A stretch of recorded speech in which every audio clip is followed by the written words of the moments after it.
Please don't touch me. The words never made a sound. They couldn't.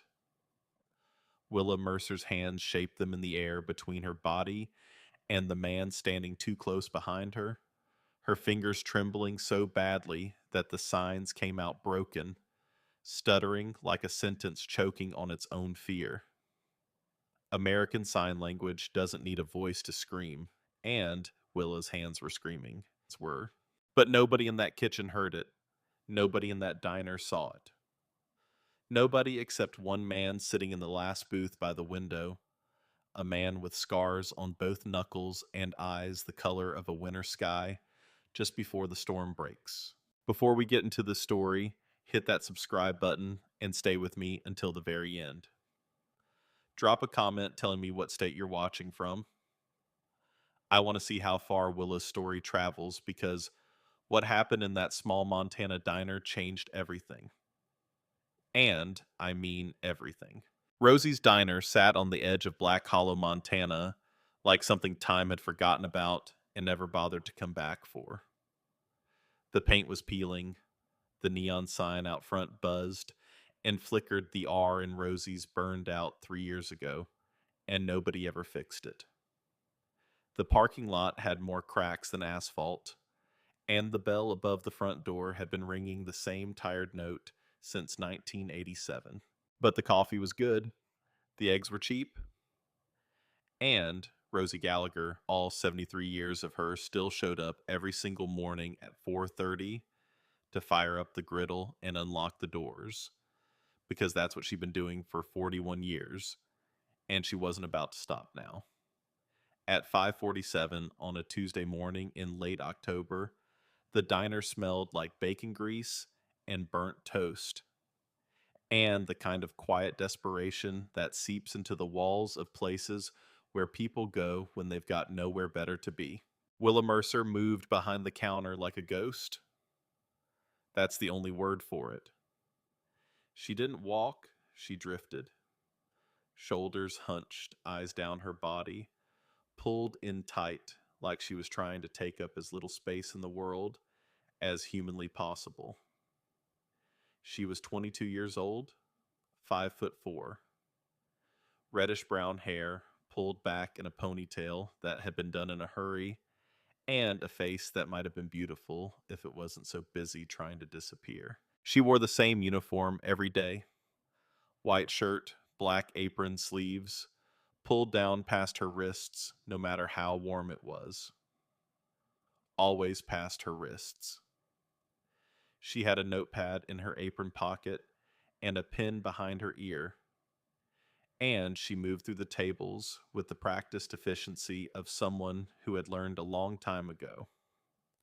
That being fast meant being invisible, and being invisible meant being safe. Willa was deaf, had been since birth.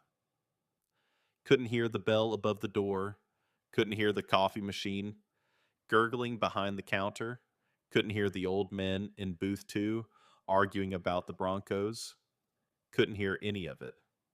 Her world was silent in the way that most people can't even imagine, a silence so complete it was like living at the bottom of an ocean that nobody else even knew existed. But Willa could read lips like she was reading a book, could watch someone's mouth from across the room and know exactly what they were saying sometimes before they'd even finish saying it. And she could sign. ASL American. Sign language fluid and fast and beautiful when she wasn't scared. When she was scared, her hands stuttered. And Willa Mercer's hands stuttered a lot. She approached booth 3 with the coffee pot. The trucker sitting there was a regular big guy. Plaid shirt, didn't talk much. She watched his lips as he looked up from his phone. "Coffee," he said. She poured. Her hand shook just enough that some splashed onto the saucer. She grabbed a napkin, immediately wiping it up her face, flushing with a shame that was way too big for a few drops of spilled coffee. "Sorry," she mouthed. The word came out as a breath, barely a whisper. Willa could speak if she had to. but her voice was something she'd learned to be embarrassed about a long time ago. It came out flat and strange, and too loud or too quiet, and Travis had told her 100 times that it made people uncomfortable, so she stopped using it. Travis had told her a lot of things. A lot of. She finished cleaning up the spill and turned back toward the kitchen, and that's when she felt it. That prickle at the back of her neck, that tightening in her chest. She didn't need to hear him to know he was watching her. She could feel his eyes on her the way you can feel a change in air pressure before a storm. Travis Keller stood behind the kitchen window, arms crossed, jaw tight. Mid-30s, broad-shouldered, the kind of guy who looked like he'd been good-looking once before. Something inside him started rotting and working its way outward. He was the head cook at Rosie's had been for 6 years. He ran that kitchen like it was his personal kingdom, and everyone in it, especially Willa, like subjects who owed him something they could never quite pay off. He caught her eye through the window and made a sharp gesture with his hand. "Come here."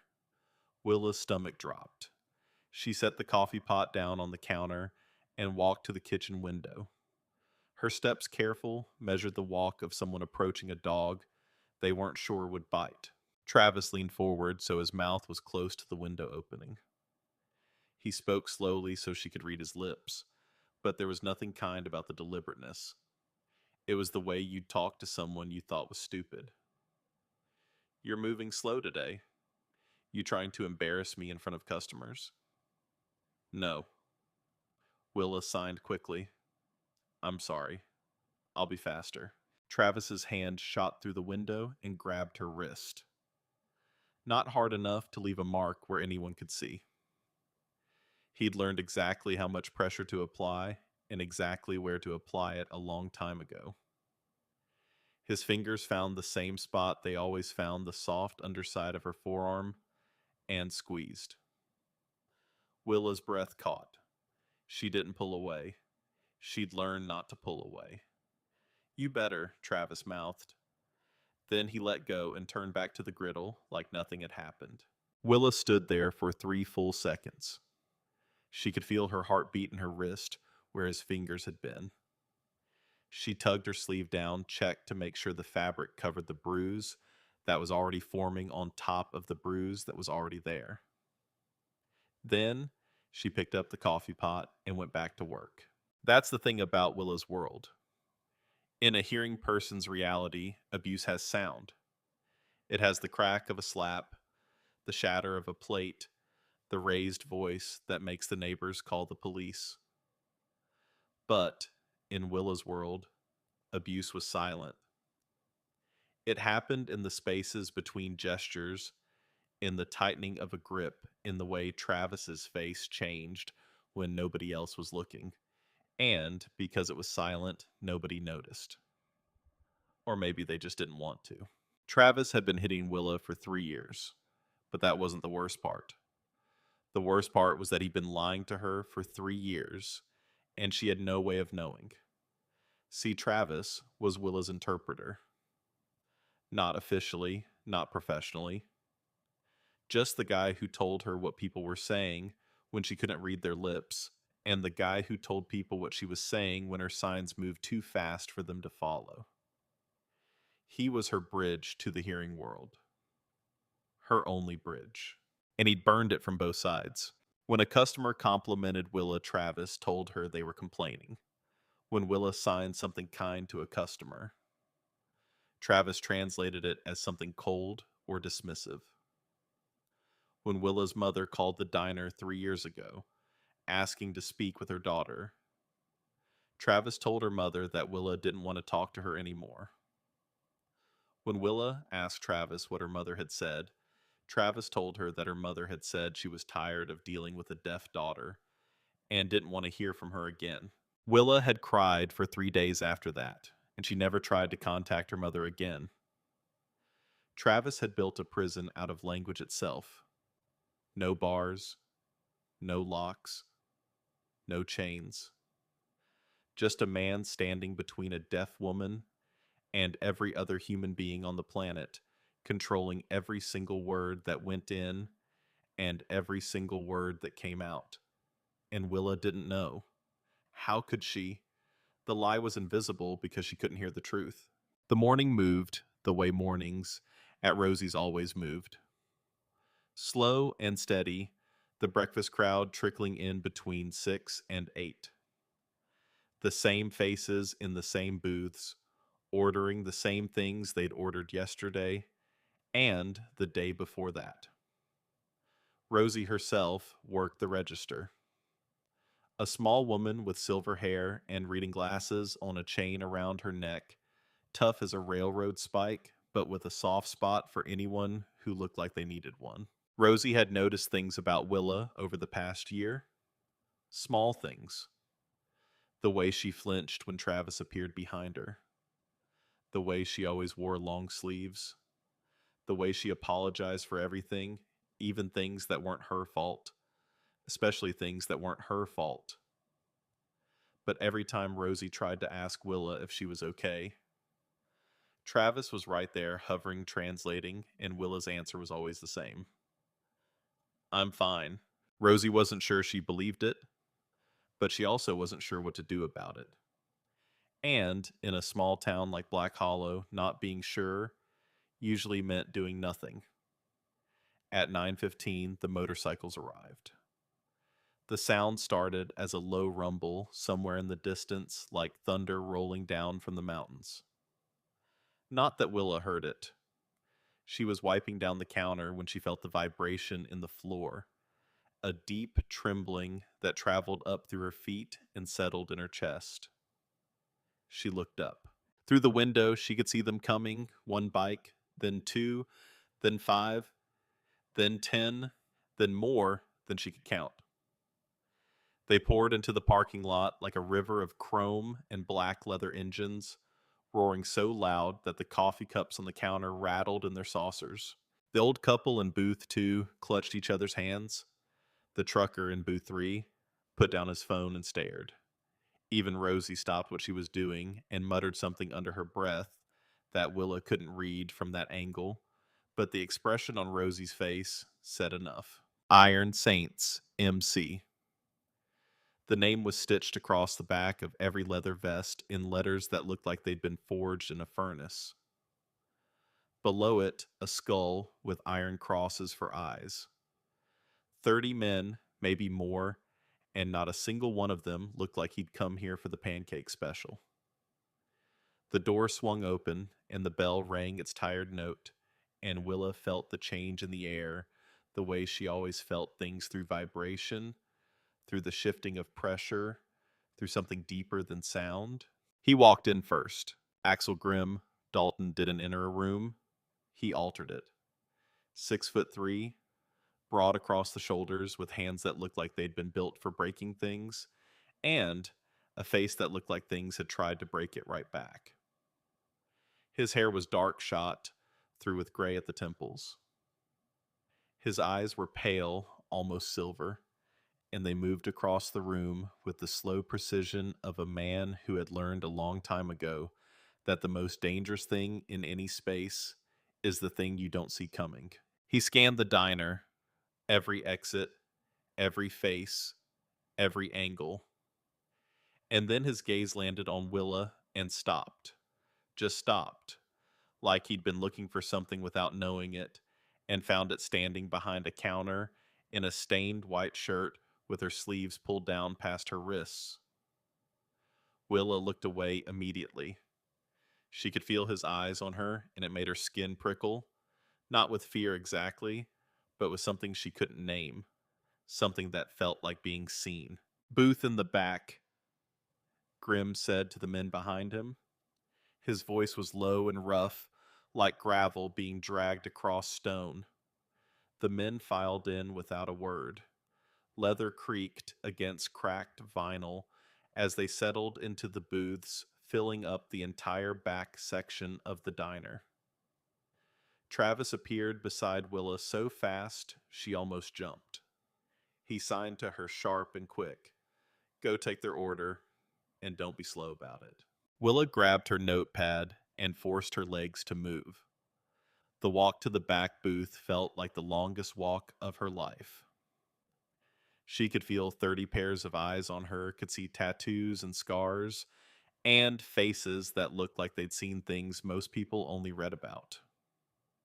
She stopped at Grimm's table, pulled out her notepad, wrote 2 words, and held it up. Coffee menu. Grimm looked at the notepad, then at her. His expression didn't change, but something shifted behind those pale eyes, barely but enough. Coffee's fine, he said. Willa watched his lips knotted and turned to pour. The pot was heavy in her trembling hands, and the coffee splashed slightly. As she filled his cup, a tiny brown wave that crested the rim and pooled in the saucer. That's when it happened. Her sleeve rode up, just for a second. Just enough. The bruises were yellow-green, fading but unmistakable. 4 marks on the inside of her wrist, perfectly spaced, perfectly shaped. Fingerprints. Someone's hand had been there, and it had been there more than once. Willa saw Grimm's eyes drop to her wrist. She saw them widen, just barely, just enough. And she yanked her sleeve down so fast, she almost knocked the coffee pot off the table. She grabbed her notepad and wrote quickly, her handwriting shaky. I'll give you a minute to look at the menu. But Grimm didn't look at the menu. He was still looking at her wrist. And a memory he'd buried 10 years ago suddenly started clawing its way back to the surface. He knew those bruises. He knew exactly what left marks like that. He knew because he'd seen them before on someone he loved, on someone he'd failed. Her name had been Emily. Emily Dalton had been his little sister by 3 years. She'd had dark hair and his same pale eyes and a laugh that could fill up a room. She wanted to be a teacher, not just any teacher. She wanted to teach deaf kids. She'd started learning ASL in college, came home for Christmas one year, signing everything, making the whole family learn the alphabet at the dinner table. Grimm had learned too, not because he was interested at first, but because Emily had a way of making you want to be part of whatever she was excited about. Emily met a man named Craig Foster when she was 20. He was charming, funny, made her feel special in the way that certain men know how to make women feel special, right up until the moment they start making them feel worthless. The first time Craig hit Emily, she called Grimm. Grimm was deployed overseas, stationed at a base he still wasn't allowed to name. He told her to leave. She said she would. She didn't. The second time Craig hit Emily, she didn't call. She told herself it was a one-time thing. An accident. He was stressed. She'd made him angry. If she just tried harder, loved him better, stopped doing the things that set him off, everything would be fine. The third time, and the fourth, and the fifth, she stopped counting. By then, the excuses had become a language of their own, as fluent and automatic as the ASL she'd taught herself to love. Emily was 22 when she swallowed a bottle of pills in the bathtub of the apartment she shared with Craig Foster. She was dead before the paramedics arrived. Grimm got the call 3 days before Christmas.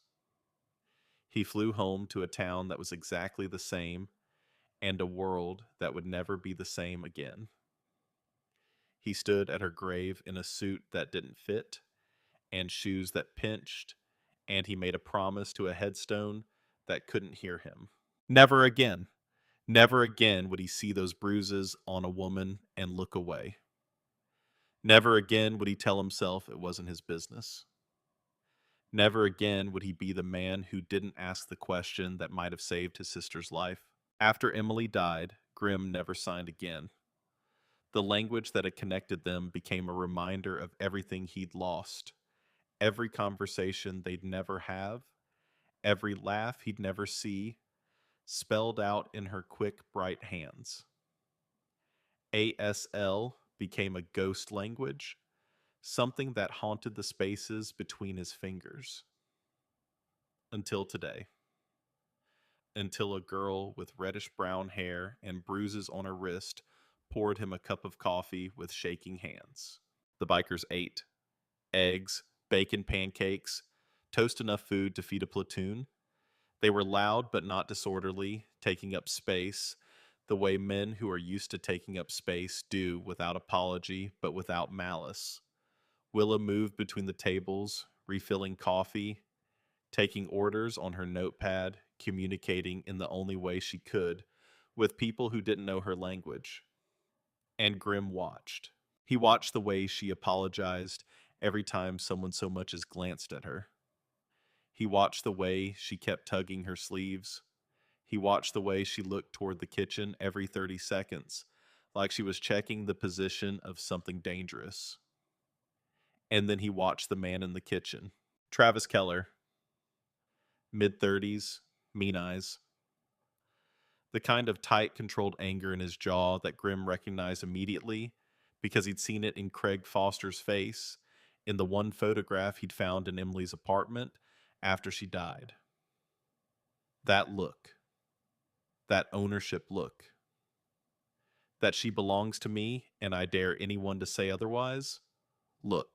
Travis came out of the kitchen carrying plates. He passed behind Willa and Grim, saw her body tense, every muscle going rigid like a deer that's heard a branch snap in the woods. Travis set the plates down, and then, with his back to the dining room so only Willa could see, he signed something to her. Grim's blood went cold because he could read it. 10 years of silence, and he could still read it. The signs were rusty in his mind, but legible like a language you learned as a child that never fully leaves your brain. Travis signed Table 6 says you're too slow. They want a different waitress. Grim looked at Table 6. An elderly couple eating oatmeal in comfortable silence. They hadn't said a word about Willa. They hadn't said a word about anything. The woman had smiled at Willa when she'd refilled their water glasses. Travis was lying. He was signing lies directly into Willa's hands. Willa's face crumpled, just for a flicker of hurt that she quickly buried behind that hollow mask she wore. She signed back, small and ashamed. Sorry. I'll try harder. Travis signed, You always say that. Then he walked back into the kitchen, and Grim understood everything. In that single moment, watching a man use sign language to lie to a deaf woman's face, Grim understood the entire architecture of what was happening. The isolation, the control, the systematic dismantling of a human being's reality using the very language she depended on to understand the world. Travis wasn't just hitting Willa, he was rewriting her life. He was standing between her and every other person on Earth, controlling what went in and what came out, turning her deafness into a cage with himself as the only key. It was the most sophisticated abuse Grimm had ever seen. And it was happening in broad daylight, right in front of everyone in a language nobody else in the room could understand. Nobody except him. 20 minutes later, Willa delivered the biker's food. Her hands were shaking as she set Grimm's plate down eggs over easy bacon wheat toast. She put her notepad on the table and wrote, Anything else? Grimm didn't answer right away. He looked at her, really looked at her, and he saw Emily. Not literally, but in the way that mattered. The same hollow eyes, the same practiced smile, the same woman-shaped hole where a person used to be. Then he did something he hadn't done in 10 years. He raised his hands and signed. The movement was slow, rusty, like a machine that hadn't been oiled in a decade, but the signs were clear. He's lying to you. Willa froze. Her eyes went wide. Her lips parted. She stared at his hands like she just watched a dead man sit up in his coffin. Grimm continued signing each word deliberate. Table 6 didn't complain. They didn't say anything. The woman smiled at you. Willa's face went through something that was painful to watch. Confusion first, then denial, then a crack in the denial that let in something raw and terrible, the first glimpse of a truth she wasn't ready to hold. She shook her head, quick, frantic. No, you're wrong. Grimm signed, I'm not wrong. I read sign language. I saw what he told you. He lied. Willa looked toward the kitchen. Travis was at the griddle, his back turned. She looked back at Grimm. Who are you? Her hands shaped the question like it was the most important question in the world. Just someone who sees you? Grimm signed. Willa's eyes filled with tears. She grabbed her notepad and fled to the counter, her whole body shaking. She pressed her back against the coffee machine and wrapped her arms around herself and tried to breathe. Grimm sat very still. His hands were trembling. 10 years since he'd signed a word, and the first thing he'd said was the truth that nobody else could tell her.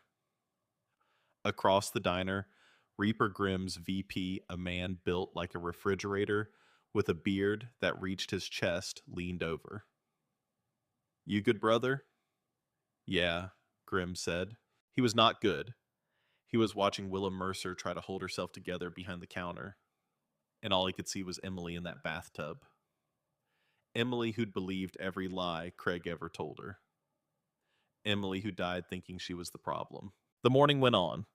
Willa avoided Grimm's booth, sending Rosie to check on the bikers instead. She kept her head down, kept working, but she moved differently now, more careful, more aware, like someone who'd just been told the floor they'd been walking on might be glass. And Travis noticed. Travis always noticed. He came out of the kitchen around 11, ostensibly to bus tables, but really to check on Willa. He stopped beside her at the counter and signed with his back to the dining room. What did that biker say to you? Nothing. Willa signed. Don't lie to me. Nothing, Travis. He just wanted more coffee. Travis stared at her for a long moment. Then he grabbed her elbow, the same spot, the same grip, the same controlled pressure that wouldn't leave a visible mark above the sleeve line. If I find out you've been talking to anyone in this diner about us. He signed with his free hand, his face very close to hers. You know what happens? Willa nodded. Her face was white. Travis let go and walked back to the kitchen. Grimm saw the whole thing. Every sign, every gesture, every flinch. His jaw was so tight it felt like his teeth might crack. That waitress, he said quietly to Reaper. Something's wrong. Reaper glanced over. Wrong how? Grimm didn't answer. He was watching Travis through the kitchen window, watching the way the cook kept positioning himself between Willa and everyone else, watching the way he monitored her movements with the possessive attention of a man guarding something he considered his property. At noon, the diner started clearing out. The breakfast crowd was gone.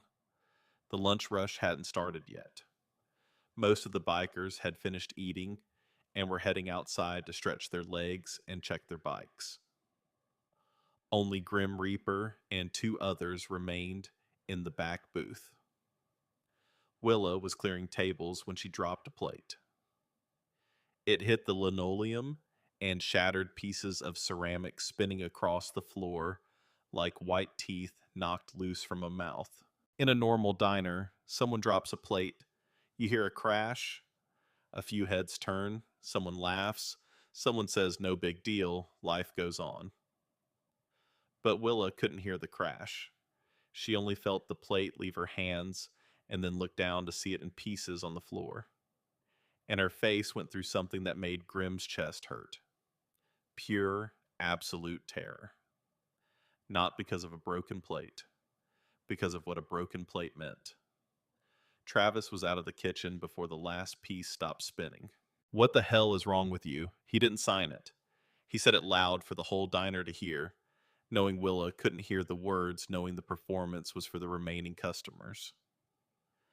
But then he grabbed her arm and pulled her close and signed with one hand the signs hidden between their bodies. You're going to pay for that tonight. Grimm stood up. The sound of his chair scraping back on the linoleum was loud enough that even Rosie turned from the register. Grimm crossed the room in 4 strides, his boots heavy, his presence filling the space like a change in gravity. He stepped between Travis and Willa, and suddenly there were 6'3" and 220 pounds of scarred leather-clad biker between the cook and the waitress. Travis looked up at Grimm. His face went through several calculations very quickly, the kind of math that bullies do when they encounter something bigger than themselves. You got a problem? Travis asked, trying to keep his voice steady. Grimm didn't answer with words. He turned to Willa, who was pressed against the counter, tears running down her face, a broken plate at her feet, and he signed. Are you okay? Willa stared at him. Her mouth trembled.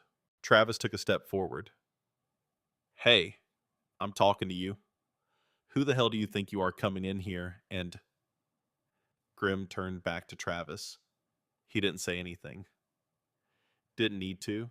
He just looked at the man with those pale winter eyes, and Travis's voice dried up in his throat like a creek in August. Didn't think so, Grimm said quietly. Then he turned back to Willa.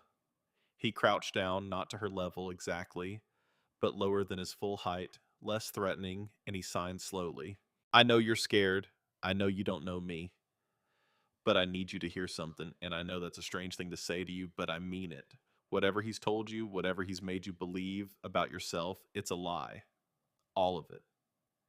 Every word. Willa's face crumbled. Her hands came up to sign, but the signs fell apart. Fingers stuttering, words breaking before they could form. Travis recovered enough to bark from behind Grimm. Willa, let's go. You're coming home. Nobody in the diner moved. Rosie stood behind the register, her hand on the phone. Reaper was on his feet. The 2 remaining bikers had shifted to block the door. She's not going anywhere with you, Grimm said without turning around. Travis's face went red. You don't know her? You don't know us. She's my girlfriend, and she'll tell you herself that she wants to come home. He looked at Willa. Tell him. Willa stood frozen, her back against the counter, trapped between 3 years of conditioning and 5 minutes of truth that had cracked the world open. Travis signed to her, his movement sharp and aggressive. Tell him you want to come home. Tell him you're fine. Do it now. Willa's hands started to move. The reflex was so deeply trained that her body started to obey before her mind could catch up. But then she looked at Grimm, and she saw something in his face that she hadn't seen in anyone's face in 3 years. He believed her. Without question, without hesitation, without needing her to prove anything or explain anything. He looked at her, and he believed that she was in pain, and he cared. Willa's hands stopped. She lowered them to her sides, and she didn't sign what Travis told her to sign. The silence that followed was enormous. Not the kind of silence Willa lived in, the permanent silence of her world, but a different kind, the kind that happens when every person in a room holds their breath at the same time. Travis moved toward her. Grimm's hand shot out and caught Travis's wrist. The grip was the kind of grip that doesn't need to squeeze hard, because the intention behind it communicates everything. Grim held Travis's arm exactly the way Travis had been holding Willa's 4 fingers on the inside of the forearm, and he looked down at the cook and said one word. Don't. Travis tried to pull free. Couldn't. His face went from red to white. Grim released him. Travis stumbled back, cradling his wrist. His eyes were wild now, the eyes of a man who just realized that the thing he'd been controlling had slipped beyond his reach. This isn't over, Travis spat. Yeah, Grim said. It is. Travis looked at Willa one more time. She was crying silently, tears streaming down her face, without a sound, because in Willa's world, even grief was quiet. Travis's jaw worked, like he was chewing on something he wanted to say, something cruel and final. But then he looked at the bikers blocking the door, and the old woman behind the register with her hand on the phone, and whatever he'd been about to say died in his throat. He stormed out. The door slammed so hard the bell above it rang 3 times in quick succession. And Willa collapsed. Not physically. She stayed standing. But the last thread holding her together finally snapped. A wall she'd been holding up for 3 years a dam made of every lie Travis had ever told her, and every truth she'd been too afraid to believe. She slid down the counter until she was sitting on the floor among the broken pieces of plate, her knees pulled to her chest, crying in the absolute silence of a world that had finally heard her anyway. Rosie came around the counter with a glass of water and a dish towel. She knelt beside Willa and put her arm around the girl's shoulders, and Willa flinched so hard at the touch that Rosie almost pulled away. But she didn't pull away. She held on. Grim knelt on the other side. The diner was empty now, except for his men. Reaper stood by the door. The other 2 watched through the windows, keeping eyes on the parking lot in case Travis decided to come back. Grim raised his hands and signed to Willa, slowly, carefully, each word placed like a stone in a path he was building toward her. I know you don't know me, but I need to tell you something. I had a sister. Her name was Emily. She was 3 years younger than me, and she was the best person I ever knew. Willa looked up at him through tears. Her hands were pressed flat against the floor, like she needed to feel something solid beneath her. Emily had a boyfriend, Grim continued signing. And he told her the same things your boyfriend tells you. That it was her fault. That she made him angry. That if she just tried harder, everything would be fine. He paused. Emily believed him. She believed him right up until the day she couldn't believe anything anymore because she was gone.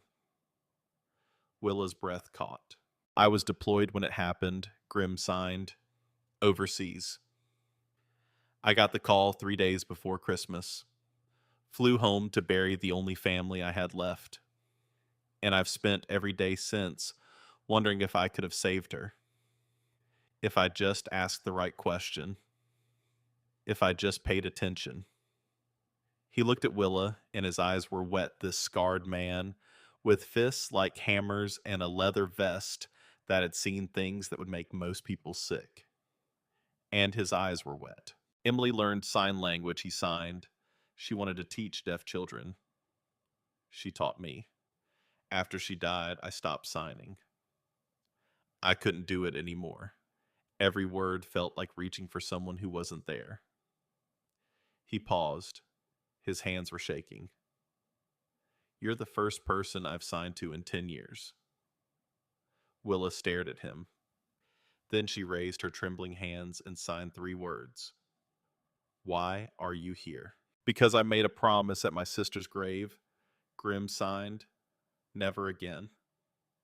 Never walk past another woman who's hurting and pretend I don't see it.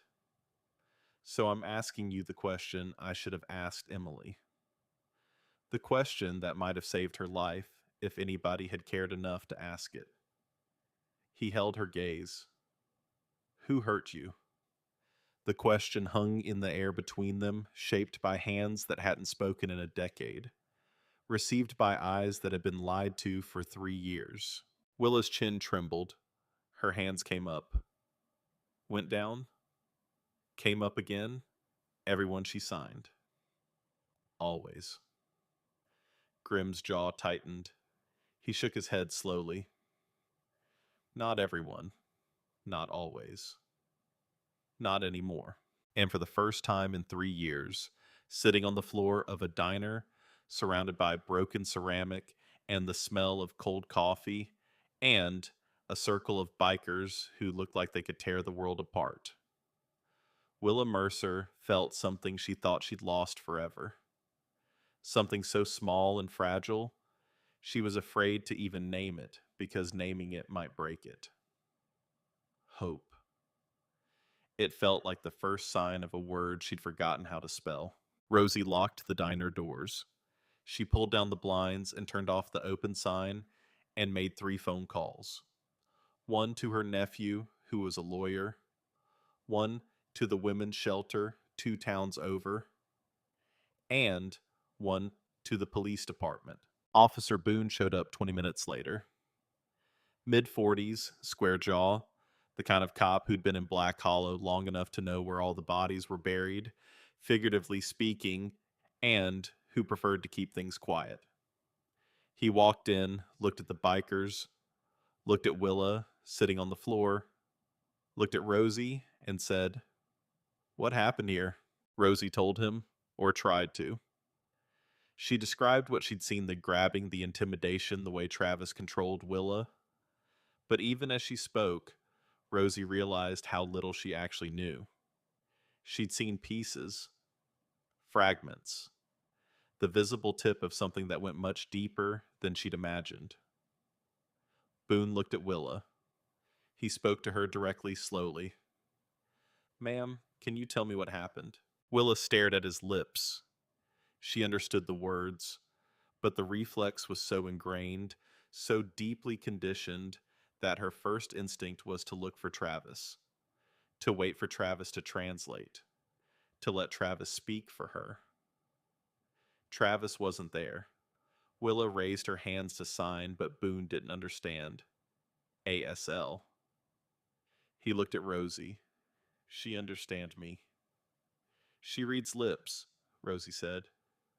"But she can't talk." "She can. She just doesn't." Boone frowned.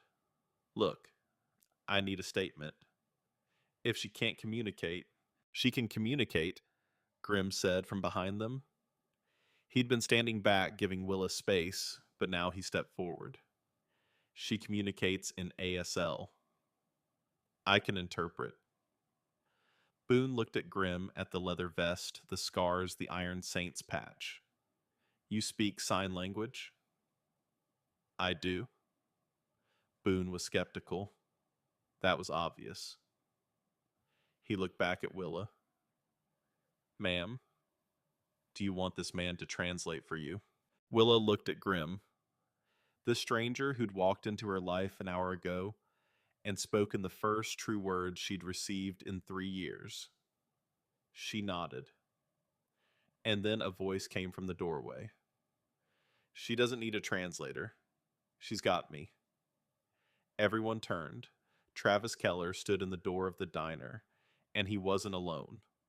He had a calm expression on his face, the reasonable expression, the one Willa knew well, because it was the face he wore in public, the face that made people believe him. "Officer Travis," said, walking toward Boone with his hand extended. "Travis Keller. I'm Willa's boyfriend. There's been a misunderstanding." Boone shook his hand. "What kind of misunderstanding?" Travis glanced at Willa, then at Grimm, then back at Boone. "My girlfriend is deaf, officer. She's also, and I say this with love, she's got some cognitive challenges. She gets confused sometimes. Scared. She doesn't always understand what's happening around her. And these men," he gestured at the bikers, "they scared her. That's all this is." Grimm's hands curled into fists. Travis continued, his voice smooth and concerned. I take care of her. I'm her primary caretaker. I make sure she eats, takes her medication, gets to work. She depends on me. And these strangers came in and upset her, and now everyone's overreacting. Boone looked at Willa. She was staring at Travis's lips, reading every word, and the blood was draining from her face. Ma'am, Boone said. Is that true? Do you want to go home with him? Travis turned to Willa and signed his back to Boone so the officer couldn't see his hands. Tell him you want to come home. Tell him everything's fine. If you don't, you know what happens. Willa's hand started to tremble. Grimm stepped forward. He just threatened her, he said to Boone. He signed a threat. I saw it. Boone looked between them. I've got two people giving me two different stories, and I can't verify either one because I don't speak sign language. Travis shook his head, performing sadness beautifully. See what I mean? Officer. She gets confused. These bikers have filled her head with stories. She needs to come home where she's safe. Grimm started to speak, but Boone held up a hand. Sir, let me handle this. And in that moment, Willa understood something with perfect, devastating clarity. Nobody was going to believe her. She was deaf in a hearing world, standing between two men who both claimed to speak for her, and the police officer was going to side with the one who looked normal, the one who sounded reasonable, the one who could hear. That's how it had always worked. That's how Travis had built his prison. Not with locks and bars, but with the assumption that the hearing person is telling the truth and the deaf person is confused. Willa looked around the diner, at Rosie, who was wringing her hands, at the bikers who were tense and ready, but powerless in this moment, at Grimm, whose face was tight with a fury she could feel from across the room, at Travis, who was smiling the smile of a man who knew he was about to win. And then Willa did something she hadn't done in 3 years. She picked up a pen. She pulled a paper napkin from the dispenser on the counter, and she wrote, pressing so hard the pen nearly tore through the paper, each letter carved into the thin white surface like she was engraving them in stone. He hits me. He lies about what people say. He lies about what I say. He cut me off from my mother. He is not my caretaker. I am not confused. I am afraid. Please don't make me go with him. She held the napkin up. Her hand was shaking so badly the paper rattled like a leaf in the wind. But the words were clear.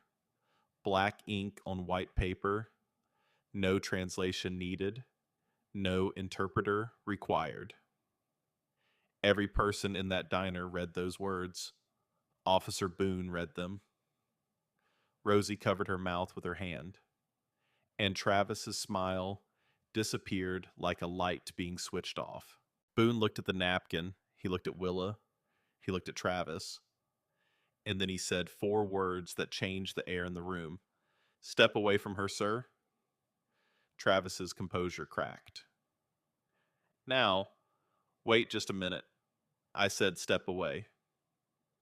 Officer, she's lying. She does this when she gets confused. Sir. Boone's hand moved to his belt. Not to his weapon, but to the handcuffs. I'm not going to ask again. Travis looked at Willa, and for the first time in 3 years, Willa looked back at him without flinching. She was terrified, yes.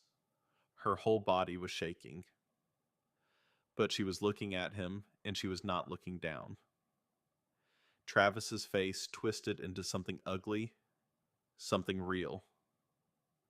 The mask fell away, and what was underneath was exactly what Grimm had known it would be. Rage. Pure, concentrated, entitled rage. The fury of a man who believed he owned another human being and had just been told he didn't. This isn't over, Travis said, his voice low and vicious. You hear me, Willa? This is not over. He turned and walked out of the diner. The door didn't slam this time. He closed it gently, deliberately, and somehow that was worse. Boone exhaled. He looked at Willa, at the napkin she was still holding up, at the words that had taken 3 years to write. Ma'am, he said slowly so she could read his lips. Do you want to press charges? Willa looked at Grim. He signed, It's your choice. Nobody will make you do anything you don't want to do. Willa looked back at Boone. She picked up the pen again and wrote one word on the napkin below everything else. Yes. Boone nodded. He pulled out his radio and called for backup. And Willa Mercer sat down on the floor of Rosie's diner for the second time that morning. But this time she wasn't collapsing. She was sitting down because her legs needed a rest after the longest, hardest, bravest thing they'd ever done, which was to stand. Grim sat down across from her. He didn't touch her, didn't crowd her, just sat there, a wall of leather and scars between her and the door, and signed one sentence. You're not alone anymore.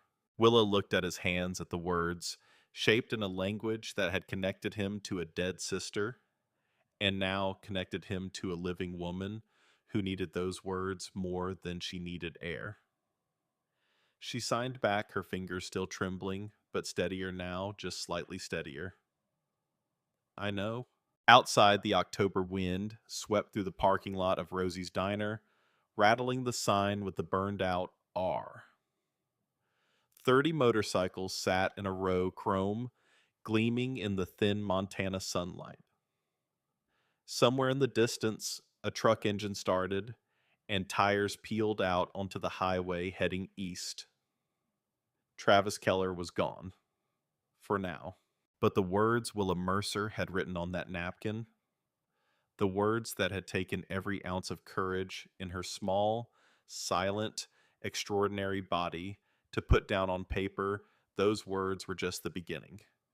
And in a diner on the edge of a town that had looked the other way, for too long, a deaf girl had finally been heard. The shelter smelled like bleach and donated laundry detergent and the particular kind of quiet that only exists in places where women go to hide from men who are supposed to love them. Willa Mercer sat on the edge of a narrow bed in a room the size of a closet, her knees pulled up to her chest, staring at the phone in her hands like it was a grenade with the pin already pulled. It was her phone, her actual phone, the one Travis had kept in a locked drawer in his nightstand for 3 years, telling her she didn't need it, telling her it would just confuse her, telling her that nobody wanted to talk to her anyway. So what was the point? Rosie had found it when she went to Willa's apartment with Officer Boone to collect her things. Found it in the drawer next to a roll of duct tape and a bottle of sleeping pills and a notebook where Travis kept a log of every person Willa had interacted with. Each day. Names, durations, what they talked about, like a warden, tracking an inmate's visitors. Rosie had cried when she found the notebook, then she got angry. Then she packed Willa's bag and brought her the phone and didn't say another word about it because some things are too ugly for words. Now, Willa held the phone and scrolled through it with numb fingers. 3 years of messages. 3 years of her life edited, deleted, rewritten by someone else's hands. Travis had changed her mother's contact name to Do Not Answer. He'd blocked her mother's number. He'd blocked her aunt, her cousin. The 2 friends from high school she'd still been in touch with. Every single person who might have noticed, who might have asked questions, who might have said something doesn't seem right about this erased from Willa's world with the tap of a finger. But that wasn't the worst of it. The worst of it was the messages Travis had sent from Willa's phone. Messages to her mother composed in Willa's name, in Willa's voice, or what Travis imagined her voice would sound like if she had one. Mom, I need space. Please stop calling. I don't want to see you anymore. It's too hard. I'm happy. Travis takes care of me. Please respect my decision. Don't contact me again.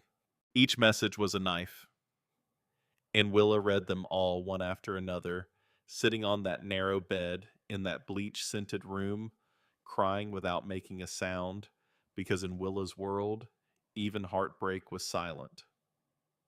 Her mother had replied to every single one, at first with confusion, then with hurt, then with a desperation that bled through the screen. Baby, what did I do wrong? Please talk to me. I love you. Whatever I did, I'm sorry. Willa, please. Just one call. Just let me know you're okay. I miss you so much. Are you sure this is what you want? The messages from her mother stopped 11 months ago. The last one read, I'll be here when you're ready. I love you always. Mom. Willa pressed the phone against her chest and curled into herself and cried the way only someone who has been completely alone can cry with their whole body like every cell is grieving. Patricia Holden had told her to wait. Get settled first. Get the restraining order filed. Take things one step at a time. Patricia was Willa's lawyer now, a tall woman in her mid-50s with silver reading glasses and the kind of voice that sounded like it had argued in front of 100 judges and won more than it lost. She specialized in domestic violence cases, and she worked with a nonprofit that didn't charge up front, which was good because Willa had exactly $37 to her name. But Willa couldn't wait. Not for this. She opened the video call app with shaking fingers. She typed in the number she knew by heart, the number she'd memorized when she was 6 years old, the number her mother had taught her by writing it on the back of her hand every morning before school, just in case. Just in case you ever need me, baby. The phone rang. Willa watched the screen, her heart hammering so hard she could feel it in her teeth. It rang 3 times. 4. 5. And then the screen changed and a face appeared, and Willa's entire world broke open and rebuilt itself in the space of a single second. Her mother was older, grayer. There were lines around her eyes that hadn't been there 3 years ago, and those eyes were red-rimmed like they'd been red-rimmed for a long time, like crying had become a habit that she'd given up trying to break. Willa's mother stared at the screen. Her mouth opened. She said something, a word, probably Willa's name, but Willa couldn't hear it, and the camera was too close and shaking too much to read lips. Then her mother pulled back, and Willa could see her face fully. And her mother was crying and signing at the same time, her ASL rusty but legible, the way a language you learned for love never fully leaves your hands. Baby. Oh, my baby. Is it really you? Willa signed back. Mom, I'm here. I'm sorry. He lied to me. He told me you didn't want me. He sent those messages. It wasn't me. None of it was me. Her mother's face went through something that no human face should ever have to go through. 3 years of grief and confusion and self-blame collapsing in real time, replaced by a rage so pure and incandescent that it burned through the screen. I knew it. Her mother signed her movement sharp with fury. I knew something was wrong. I drove to Black Hollow twice. He answered the door both times. Told me you were asleep. Told me you didn't want to see me. I believed him. God help me, I believed him. It's not your fault, Willa signed. I should have fought harder. I should have broken down, That door, I should have. Mom.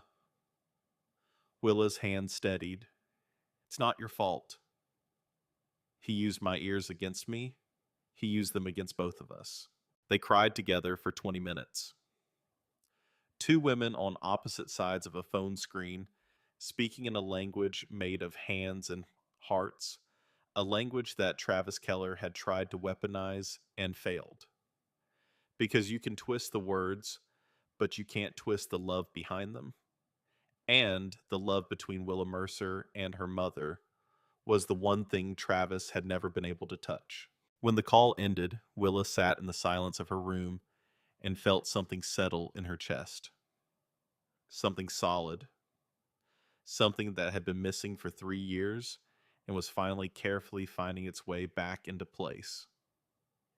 She wasn't alone. She had never been alone. She had only been told she was. And the difference between those two things was the difference between a prison and a door. The next morning, Grim showed up at the shelter at 7 with 2 cups of coffee and a manila folder. 3 bikers were parked outside, had been since midnight engines off, just sitting there like leather-clad gargoyles, keeping watch over the building. Willa came down to the common room. She looked exhausted, dark circles under her eyes, but there was something different about the way she held herself. Straighter. Like someone had removed a weight from her shoulders that she'd been carrying so long she'd forgotten it was there. Grim set the folder on the table and signed, "How did you sleep?" "I didn't," Willa signed back, "but I talked to my mother." Grim's expression didn't change, but his eyes softened. "Good." She didn't know Willa signed about any of it. He told her I didn't want to see her. Sent messages from my phone. She thought I hated her. Grim was quiet for a moment. Then he signed, "That's how they operate. They don't just hurt you. They destroy every bridge between you and the people who might help you, so that when you're drowning, you think there's nobody left to call." Willa stared at him. That's exactly what it felt like. Drowning. Grim slid the folder across the table. Information for Patricia Holden. Restraining order paperwork. Emergency housing applications. A list of ASL certified counselors within 100 miles, which wasn't many, but it was more than 0. Willa opened the folder and looked through it with the careful attention of someone who had been making decisions for herself for exactly 1 day and was still getting used to the weight of it. The restraining order she signed. Will it stop him? Grim was honest. It's a legal tool. It gives the police grounds to arrest him if he comes near you. But a piece of paper won't stop a man who's determined. Willa nodded slowly. She'd expected that answer. 3 years with Travis had taught her that the distance between the law and safety was often measured in bruises. Then, what will stop him? Grim looked at her steadily. "We will." Patricia Holden arrived at the shelter at 10 carrying a briefcase and the particular energy of a woman who had been fighting losing battles against the system for 30 years and had never once considered stopping. She sat with Willa for 3 hours, communicating through a combination of written notes, Grim's interpretation, and a video relay interpreter that Patricia kept on her laptop for deaf clients. The restraining order was filed by noon. The hearing was set for the following Tuesday. Meanwhile, Travis was not sitting still. At 4 in the afternoon, Rosie called Grim. Her voice was tight in a way that made the hairs on his neck stand up. "He came by the diner," Rosie said. "What happened?" "He didn't come in. Just parked across the street and sat there for 2 hours. Staring. Then he left." Grim's jaw tightened. "Did you call Boone? Boone came by. Said there's no law against parking on a public street. That's how it always went. The law was reactive, not protective. It waited for something bad to happen before it did anything, and by then it was usually too late. Grim made a call. Within an hour, 8 more bikers rolled into Black Hollow. By nightfall, there were Iron Saints stationed outside the shelter, outside Rosie's diner, and outside the police station, not because they expected trouble there, but because they wanted Boone to see them to understand that this wasn't going away. The town started talking. In the grocery store, at the gas station, in the parking lot after church. Who were these bikers? What were they doing here? Was it drugs? Was it a gang thing? People in Black Hollow weren't used to outsiders, especially not outsiders who looked like they'd been forged in a fire and quenched in motor oil. But they were about to get used to them. 2 days after the restraining order was filed, something happened at the shelter that nobody expected. Willa was eating breakfast in the common room alone, the way she always ate because silence made solitude feel natural, even when it wasn't when a biker walked in carrying a box of donuts. He was younger than the others, late 20s maybe, lean but strong with dark hair and a jaw that looked like it had been hit more than once and had never bothered to complain about it. His name was Trey Dixon, and he had a patch on his vest that said Prospect, which meant he was new to the club, still earning his place. Trey set the donuts on the table. Then he looked at Willa and did something that made her drop her fork. He signed, not perfectly, not fluently, but clearly enough that the words landed. Morning. Brought food. You okay? Willa stared at him. Her hands came up slowly. You sign? Trey nodded and signed back. My mom is deaf. Grew up signing. Willa's eyes went wide. She looked at him with an expression that Grim, watching from the doorway, recognized immediately. It was the face of someone who had been speaking a language alone for so long that hearing someone else speak it felt like a miracle. Over the next hour, Willa and Trey had a real conversation, the kind Travis had made sure she never had. He told her about his mother, a woman named Ruth, who'd been deaf since birth and had raised Trey alone in a small town in Idaho. He told her about growing up bilingual, speaking English with his mouth and ASL with his hands, about how kids at school had made fun of the way his mother talked, and how Trey had gotten into his first fight at 9 years old because a boy in his class had called his mom stupid. She's the smartest person I know, Trey signed. She reads more books in a month than most people read in a year. She just does it quietly. Willa smiled. It was small and tentative and gone almost before it appeared like a bird landing on a branch and immediately taking off again. But Grim saw it, and something in his chest loosened just a fraction. That afternoon, Willa did something that surprised everyone. She asked the bikers at the shelter if they wanted to learn ASL. It started as a practical thing. She needed to communicate with the people protecting her, and she was tired of writing everything on notepads and napkins. But it became something else entirely. Picture it, 20 bikers, men with arms thicker than Willa's waist, covered in tattoos of skulls and flames, and things that would make a Sunday school teacher faint. Men who had been in bar fights and jail cells and hospital rooms. Men who communicated primarily through grunts and nods and the occasional well-placed profanity.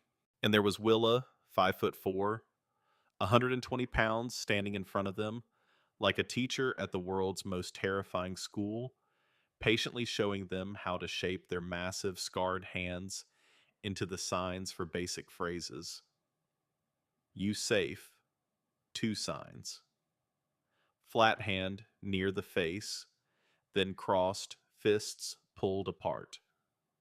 You safe. We here. Point to chest, point to ground. We here. We The bikers practiced with the awkward concentration of men trying to thread a needle with fingers made for swinging hammers. Reaper kept mixing up help and thank you. A biker named Tiny, who was 6'5" and roughly the size of a small building, managed to sign you safe with such delicate precision that it looked like a butterfly landing on a windowsill. Willa corrected their hand positions with a patience that was almost maternal, touching their fingers to adjust the angle, showing them again when they got it wrong, nodding when they got it right. And the energy in the room changed. These men were learning her language, not the other way around. The hearing world was coming to her. Trey sat in the back of the room watching her teach, and the look on his face was something Grimm filed away and did not comment on because some things a man needs to figure out on his own. On the fourth day, Nicole Briggs walked into the Iron Saints clubhouse. She was 28 years old, brunette, pretty in the way that women who have been through something terrible are sometimes pretty, with a hardness around the eyes that makes their beauty look like armor rather than ornament.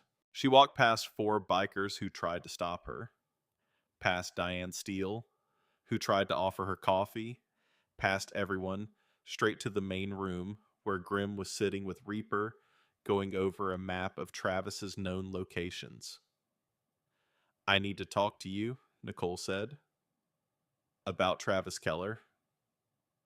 Grimm looked up. "Who are you?" Nicole's jaw tightened. "I'm his ex-wife." The room went very quiet. Nicole sat down and talked for an hour. Her hands didn't shake. Her voice didn't crack. She told her story the way someone tells a story they've rehearsed 1,000 times, flat and factual, and drained of everything except the truth. She'd married Travis when she was 21, young and stupid, her words. He'd been charming at first, attentive, made her feel like the center of the universe. Then the center started getting smaller. He checked her phone, monitored her friendships, told her that her sister was a bad influence and her mother was toxic and her coworkers were jealous. "Sound familiar?" Nicole said, and the bitterness in her voice could have stripped paint. Then the hitting started. Open hand at first, always where the clothes covered. Then closed fist. Then whatever was nearby, a book, a remote, a coffee mug that shattered against the wall next to her head. Nicole got out after 2 years. She was lucky, she said, and she used that word with a kind of dark irony that made Grimm's stomach turn. She was lucky because she could hear. She could hear when he was coming up behind her. She could hear when his voice changed from charming to dangerous. She could call for help, and someone might actually hear her. "But Willa can't hear any of that," Nicole said. She looked at Grimm with eyes that were burning. "That's why he picked her. Don't you see? He picks women he can control. With me, it was money. He took my paychecks, gave me an allowance, made sure I couldn't save enough to leave. With Willa, it's her ears. He turned her deafness into a leash." She reached into her bag and pulled out a folder. Photographs of bruises, old and faded now. Screenshots of text messages. And a recording and audio file on her phone of Travis drunk and raging. His voice slurred and vicious, admitting to things that would make a jury's blood run cold. "I kept everything," Nicole said. "For 3 years, I kept everything because I knew he wouldn't stop with me. Men like Travis don't stop. They just find someone new to break." She looked at Grimm. "I want to help, whatever it takes. I want to make sure he doesn't do to another woman what he did to me, what he's doing to Willa." Grimm studied her for a long moment. Then he called Patricia Holden. The court hearing for the restraining order was set for Tuesday. On Sunday night, Travis made his first real move. Willa was at the shelter, lying in bed, staring at the ceiling, when her phone buzzed. Unknown number. She almost didn't look, but something made her pick it up. The text message read, "You think you're safe? Those bikers can't watch you forever. Drop the restraining order. Come home. We'll forget this ever happened." Willa's hands went cold. She stared at the screen, reading the words over and over, each repetition driving them deeper into the fear center of her brain. Another message. "I love you. You know that. Everything I do is because I love you." And another. "Without me, you're nothing. You can't survive alone. You're deaf, Willa. The world doesn't care about people like you. I'm the only one who does." And another. "If you go through with this, I'll tell everyone the truth. That you're mentally disabled. That you attacked me. That those bikers kidnapped you.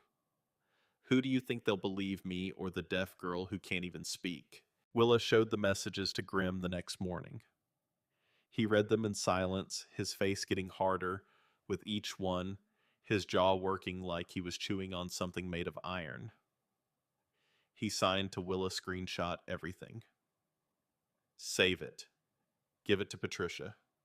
This is evidence." Willa nodded, but her hands were shaking again, the steadiness she'd been building over the past few days, crumbling like wet sand. "What if he's right?" she signed. "What if nobody believes me? What if they look at me and just see the deaf girl who can't even talk?" Grim leaned forward. He signed slowly, every word deliberate. Emily believed that too. Her boyfriend told her nobody would believe her, that she was crazy, that she was the problem, and she believed him right up until the end. His hands paused. "You are not Emily. You have something she didn't have. You have proof. You have witnesses. You have a lawyer. And you have an entire motorcycle club that will ride through hell and back for you." He held her gaze. "They will believe you. I'll make sure of it." Tuesday morning came cold and gray. The kind of Montana morning where the sky looks like it's been pressed flat against the mountains like a gray wool blanket too heavy for the peaks to hold up. Willa put on the only dress she owned that wasn't stained with coffee or cooking grease. It was blue simple, and it didn't quite fit because she'd lost weight over the past 3 years. The kind of weight loss that comes from living in a constant state of fear, where your stomach is always too knotted to eat. She looked at herself in the shelter bathroom mirror and barely recognized what she saw. The woman looking back was thin and pale and tired, but there was something in her eyes that hadn't been there a week ago. Something that looked less like hope and more like resolve. When she walked outside, she stopped. 50 motorcycles lined the street. 50 bikers stood in formation, leather vests, gleaming in the weak morning light. And at the front, holding a helmet, was Grim. Beside him stood Trey, who signed to Willa across the distance. "Ready." Willa's eyes filled. She nodded.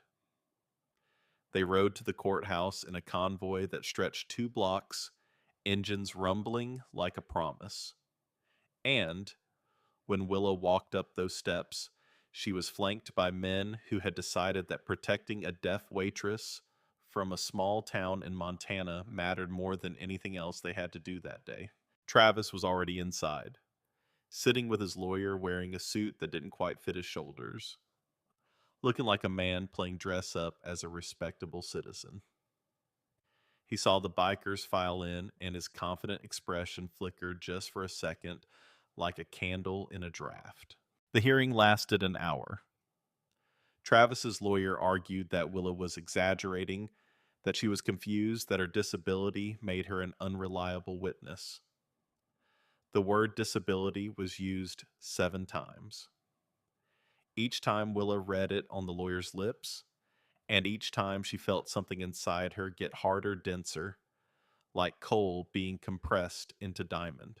Patricia presented the text messages, the photographs of bruises, Rosie's testimony, Nicole's evidence, the logbook Travis had kept tracking Willa's every interaction, and the messages Travis had sent from Willa's phone to her mother pretending to be Willa, cutting off the one person who might have saved her. When the judge asked Willa if she was afraid of Travis, Willa didn't sign. She didn't write on a napkin. She didn't wait for anyone to translate. She spoke. Her voice came out rough and uneven, the voice of someone who hadn't used it in years, flat in places where it should rise and loud in places where it should soften. It was not a pretty voice. It was not a practice voice. It was the voice of a woman who had been told her whole life that her words sounded wrong and had finally decided that wrong words were better than no words at all. Yes, Willa said out loud, looking directly at Travis. I am afraid of him. The courtroom went silent. Not the silence of Willa's world, but the silence of a room full of hearing people who had just been struck speechless. The judge granted the restraining order. 500 feet. No contact. No exceptions. Travis's face, as the gavel came down, was something that Willa would remember for the rest of her life. Not because it scared her, though it did, but because for the first time she saw him clearly, without the distortion of his lies, without the filter of his translations, without the prison of language he'd built around her. She saw a small, furious man who had just lost the only power he'd ever had. And he looked pathetic. Outside the courthouse, the bikers erupted. Strangers honked their horns. Patricia squeezed Willa's hand and signed with the careful letters of someone who had been practicing, "You did it." But Grimm saw the look on Travis's face as he walked out. And Grimm knew the way you know. A storm is coming, not because you can see the clouds, but because you can feel the pressure dropping that this was not over. If you or someone you know is experiencing domestic violence, free and confidential support is available 24 hours a day. You are not alone. 3 days after the hearing, Travis violated the restraining order for the first time. He drove past the shelter at 2 in the morning, then again at 4, then again at 6. The security cameras caught his truck each time, same route, same speed, circling like a shark. Boone added it to the file. Patricia added it to the case. The bikers added 2 more men to the night watch.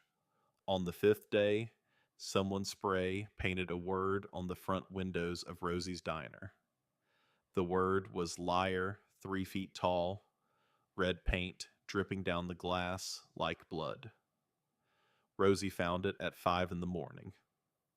She stood in the parking lot staring at it, with her apron balled up in her fists and her jaw set so tight you could have cracked walnuts on it. She didn't cry. She called Grimm. Then she got a bucket and a scrub brush and started cleaning it off herself because Rosie Gallagher had survived a dead husband, a failed economy, 2 kitchen fires, and 41 years of drunks and deadbeats.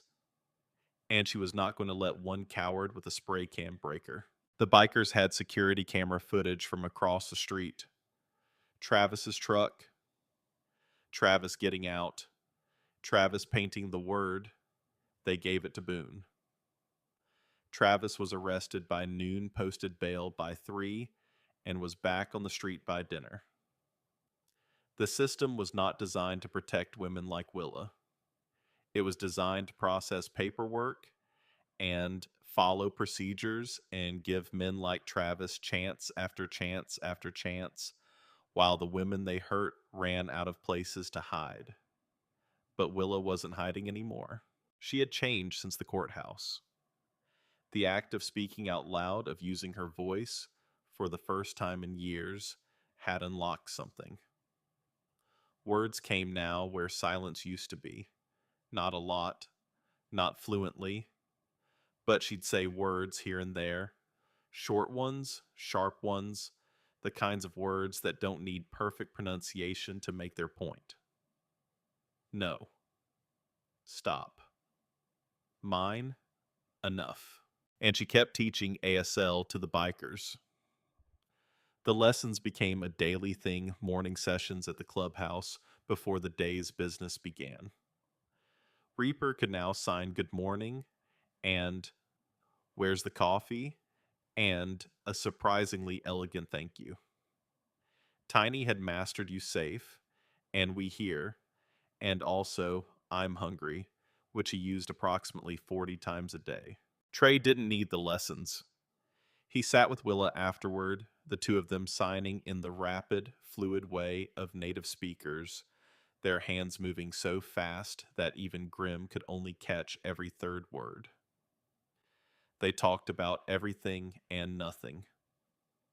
His mother. Her mother. What it was like growing up deaf. What it was like growing up hearing in a deaf household. The loneliness. The connection. The way the hearing world looked at you when your language lived in your hands instead of your mouth. Grim watched them from across the room one afternoon. Trey making Willa laugh with some story about his mother chasing a neighbor's dog with a broom. Willa's hands moving quick and light as she responded, and Grim felt something he hadn't felt since before Emily died. The sense that maybe things could be okay. Not perfect, not easy, but okay. He turned to Diane Steel Reaper's wife, who was standing beside him drying coffee cups. She followed his gaze to Trey and Willa and smiled. She's going to be all right, Diane said. Grim nodded, but the knot in his stomach didn't loosen, because Travis was out there, and Travis was escalating, and men who are escalating don't stop until someone makes them stop, or until they've destroyed everything in their reach. On the 8th day, Travis was arrested again, this time for making threats from a bar 2 blocks from the police station, telling anyone who would listen what he was going to do to Willa when he got his hands on her. One of the men drinking beside him was Reaper's cousin. He called it in. Travis was held for 72 hours. During those 72 hours, something remarkable happened in Black Hollow. Word about Willa's story started to spread, not through the news, not yet. Through the women. A waitress at the truck stop told a cashier at the grocery store. The cashier told her sister. The sister told her book club. The book club told their husbands, and their husbands told each other in that awkward way that men discuss difficult things sideways and without eye contact, but with a sincerity that counts for something. And then the women started showing up. First, it was just one, a young woman in her late 20s with a split lip. She said she got from walking into a door. She sat in Rosie's diner and ordered coffee. She didn't drink and stared at the bikers parked outside, and finally asked Rosie if it was true that there were people here who could help. Rosie introduced her to Patricia Holden. Then 2 more came, then 5, then a woman who was 57 years old and had been married to the same man for 34 years and had never told a single soul what happened behind their bedroom door until she walked into Rosie's diner on a Wednesday afternoon and sat down and said, "I don't know where else to go." Willa met each of them. She couldn't hear their stories, but she could see them. She could see the bruises they tried to hide and the fear they tried to mask and the shame that sat on their shoulders like a physical weight. She recognized all of it because she'd carried all of it. And she signed to each of them the same thing. You're not alone. You were never alone. You were just told you were. Then, Nicole Briggs walked back into the picture with something that changed everything. She'd been working with Patricia for days, compiling evidence, organizing documents, building a case that went beyond a restraining order. And she'd found something. Travis had done this before Willa, before Nicole. There was a woman in Oregon, another in Wyoming, a pattern that stretched back a decade. Different towns, different women, same playbook.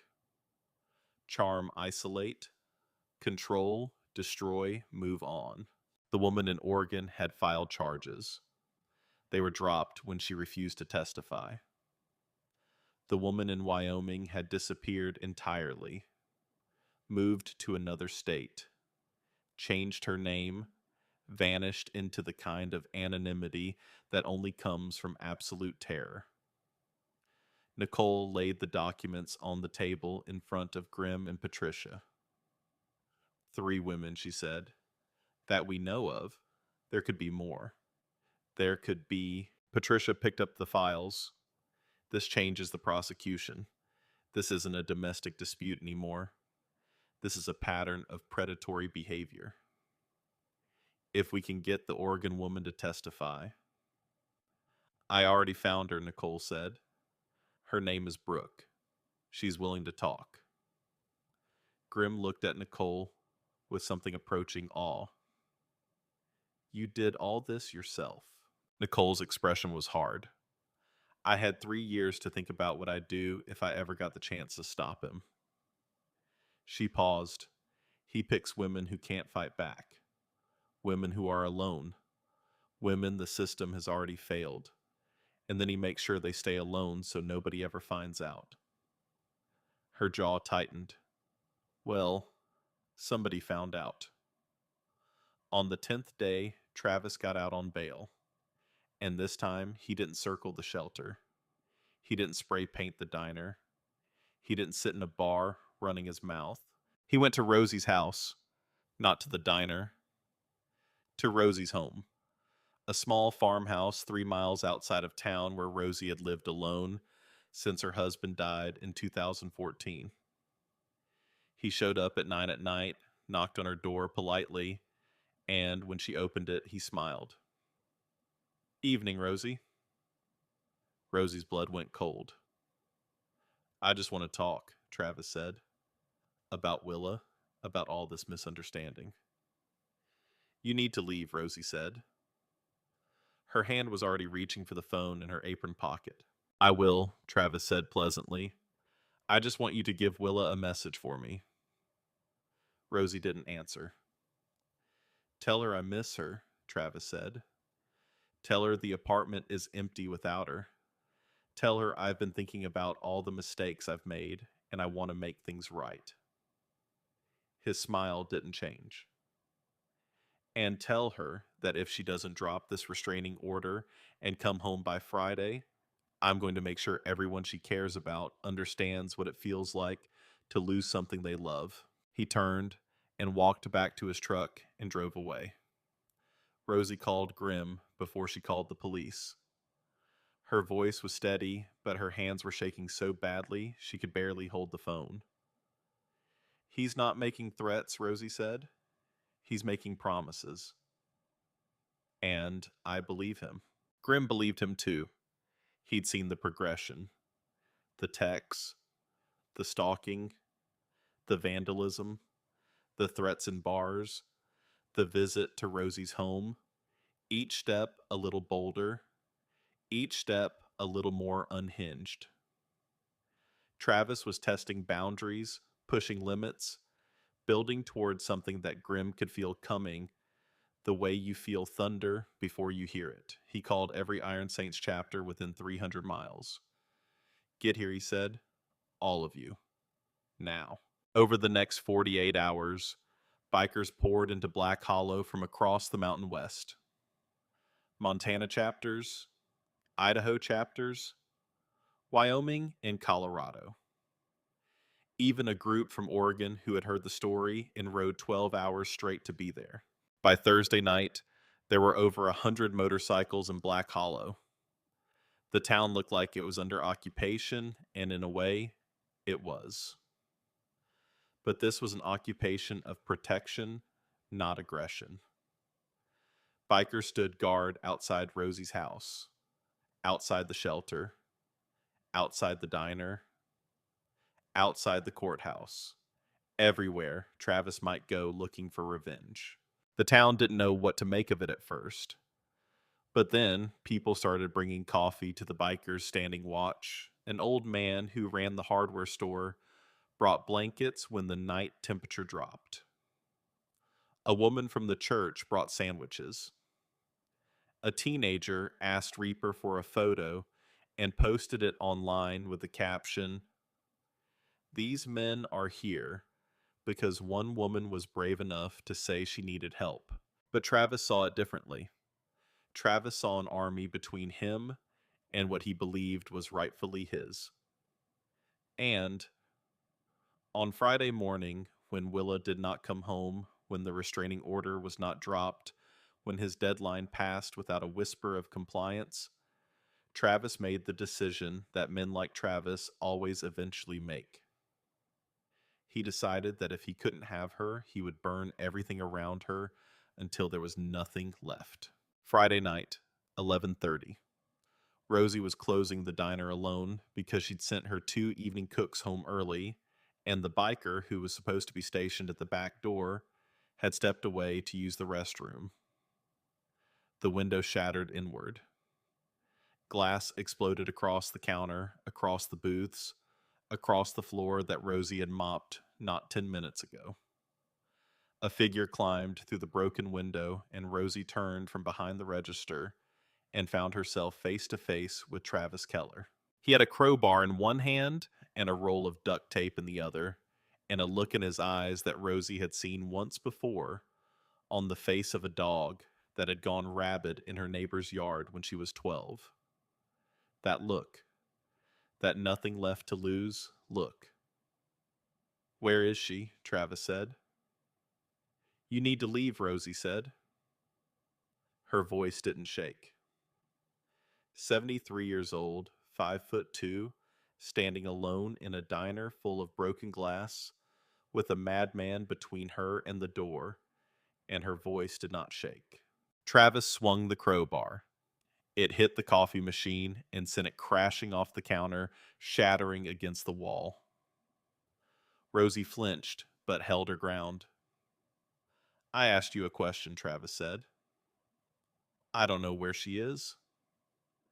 And even if I did, I'd die before I told you." Travis stared at her. Then he smiled. "That's sweet, Rosie. Real sweet." He held up the duct tape. "Here's what's going to happen. You're going to come with me, and then we're going to call Willa, and she's going to come get you." Because that's what people like her do. They come for the people they love. Rosie looked at Travis Keller, this man who had been eating in her diner for 6 years, who she'd served coffee to 1,000 times, who she thought was just another quiet cook with a temper, and a girlfriend who bruised easily, and she saw him clearly for the first time. She saw a monster.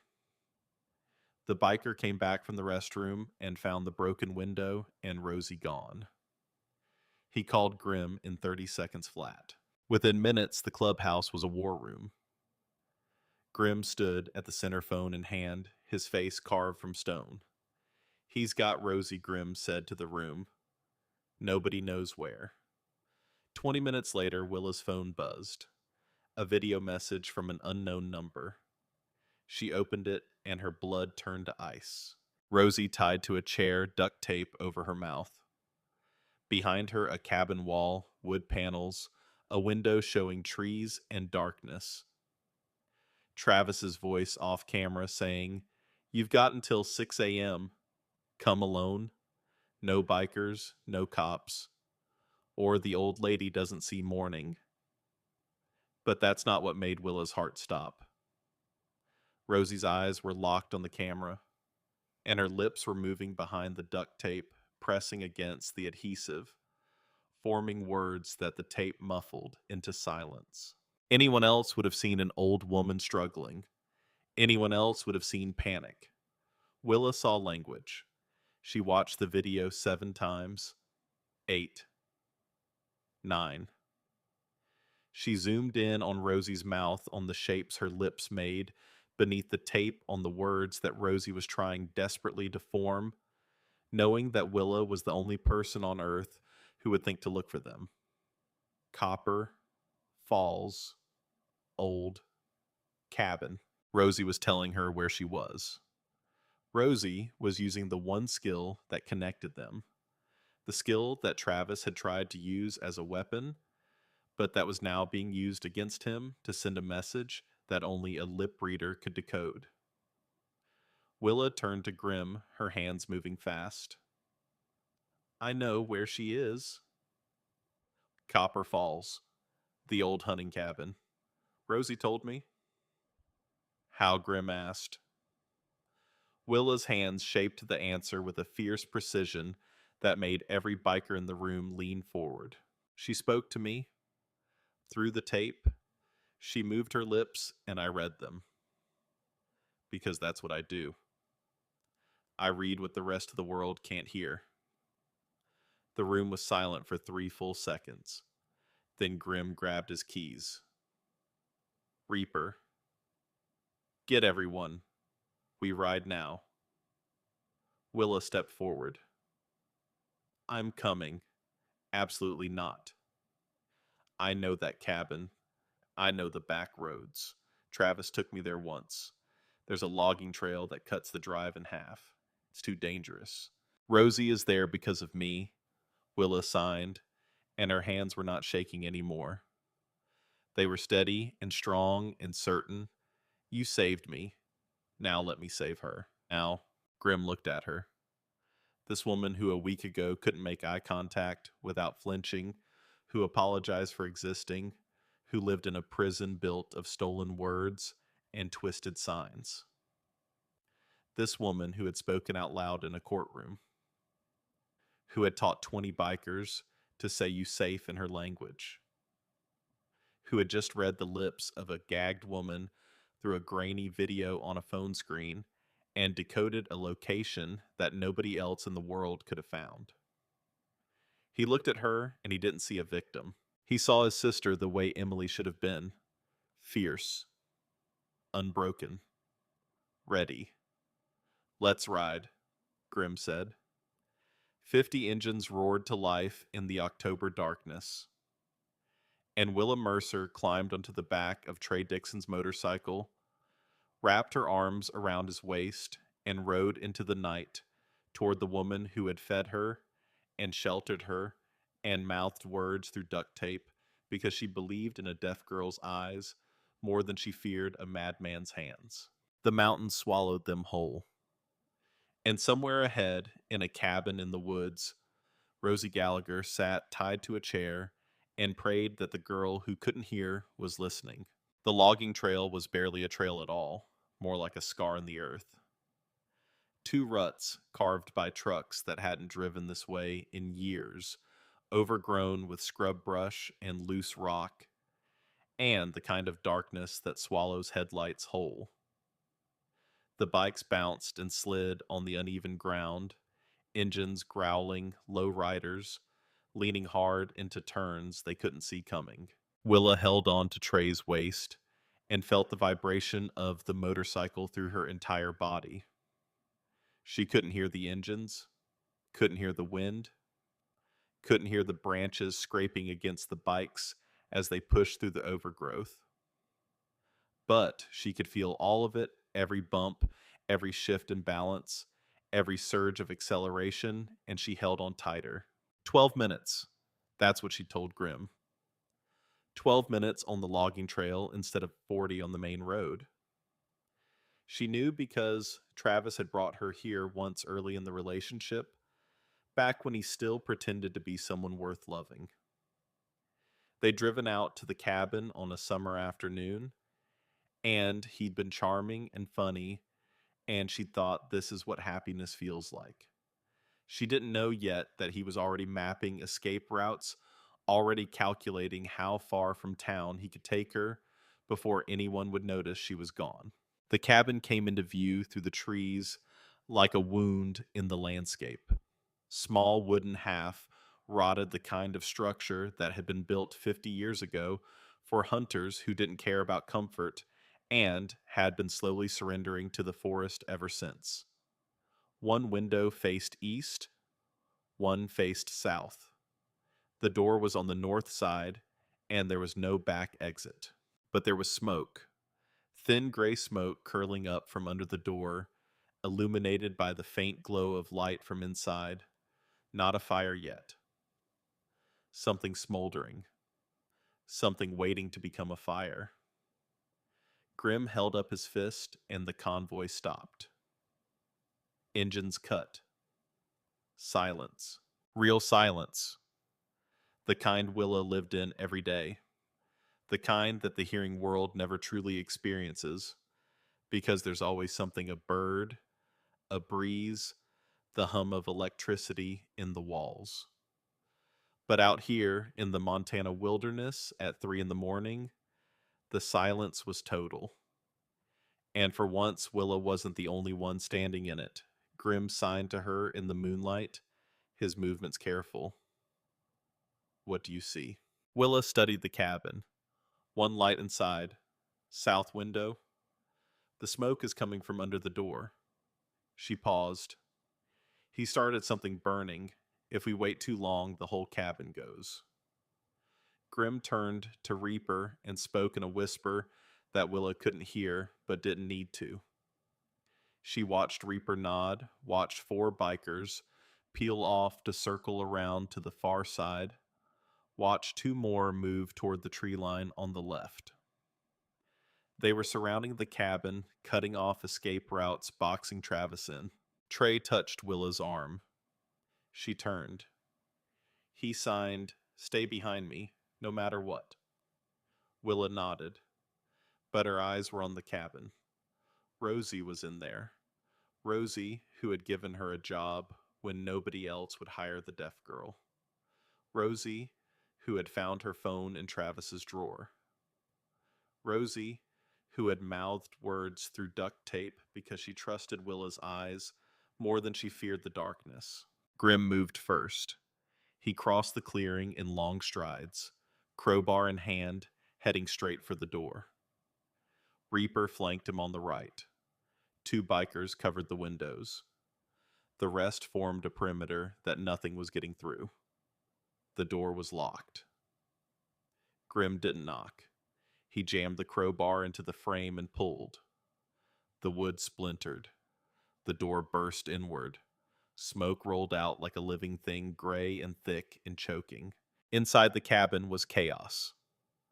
A pile of rags and newspapers had been set smoldering in the corner, not fully lit yet, but close. The smoke filled the small space, making it almost impossible to see. And in the far corner, tied to a wooden chair with duct tape over her mouth, was Rosie. She was conscious, coughing violently. Her eyes were streaming from the smoke, but she was alive. When she saw Grim burst through the door, she made a sound behind the tape that might have been a sob or might have been a prayer. Grim was at her side in 3 steps. He pulled the tape from her mouth as gently as speed would allow. Rosie gasped, coughing, sucking in air that was more smoke than oxygen. "He's gone!" Rosie choked out. "Left 20 minutes ago. Said he was going to find Willa. Said if she didn't come to him, he'd go to her." Grim's blood went cold. He lifted Rosie in his arms and carried her out of the cabin into the clean night air. Paramedics would be called. She would be taken care of. But right now, right this second, every instinct in Grim's body was screaming one word: Willa. He turned toward where he'd left her, the edge of the clearing, behind Trey. Safe. But Willa wasn't behind Trey. Trey was standing at the tree line, his face white, his hands already signing into the darkness. She went around back. I tried to stop her. She said she saw something through the south window. What Willa had seen through the south window was Travis. Not inside the cabin, outside it. Moving through the trees on the far side of the clearing. A shadow with purpose, heading not away from the cabin, but circling back toward it, toward the sound of engines, toward the one person he'd come for. Willa had seen him because she was looking, because her eyes had been trained by 22 years of silence to notice what other people missed. Movement in the periphery. A shape that didn't belong. The particular way a human body moves through space when it's trying not to be seen. She went around the back of the cabin, not toward Travis, but parallel to him, keeping the structure between them. She didn't have a plan. She didn't have a weapon. She had nothing except the absolute certainty that she was done running. Done hiding. Done letting Travis Keller decide the shape of her life. She came around the east side of the cabin, and there he was, 10 feet away, standing in the shadows between two pines. His face was half lit by the glow from the cabin window, and in that light, he looked like something from a fever dream. Hollow and desperate, and burning with a fury that had consumed everything else inside him, until fury was all that was left. He saw her, his face changed. The rage shifted into something else, something that was somehow worse. Relief. Possession.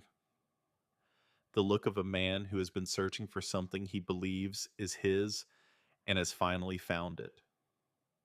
He said something. His lips moved. Willa couldn't hear the words, but she could read them. There you are. Willa stood perfectly still. Her heart was hammering. Her hands were shaking.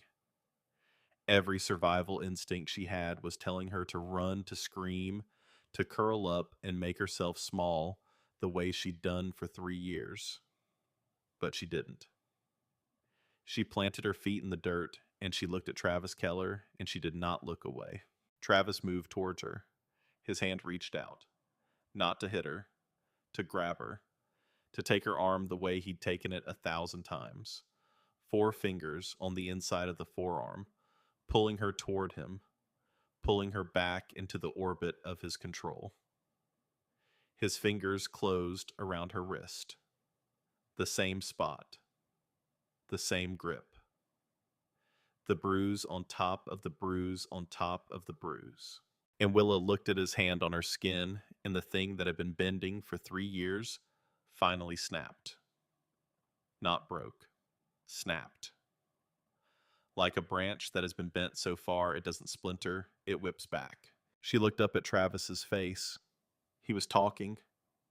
His lips were moving fast, saying things that were probably cruel, probably threatening, probably the same words he'd been saying for 3 years. Words designed to make her small. Words designed to make her afraid. Words designed to remind her that she was deaf and alone and nothing without him. But she couldn't hear them. And in that moment, standing in the dark woods, with smoke drifting through the trees and a madman's hand on her wrist, she understood that her silence was not a prison. It was a shield.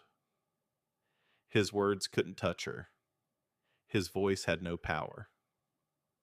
The weapon he'd used against every other woman he'd ever hurt. The sharp edge of his tongue, the cutting precision of his cruelty, all of it was useless against a woman who couldn't hear a single syllable. Willa raised her free hand, slowly, deliberately, and she signed one sentence directly into Travis Keller's face.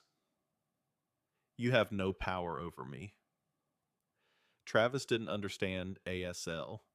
He'd learned just enough to control Willa, just enough to lie to her, but he'd never learned what her language really said. He didn't know what she just signed.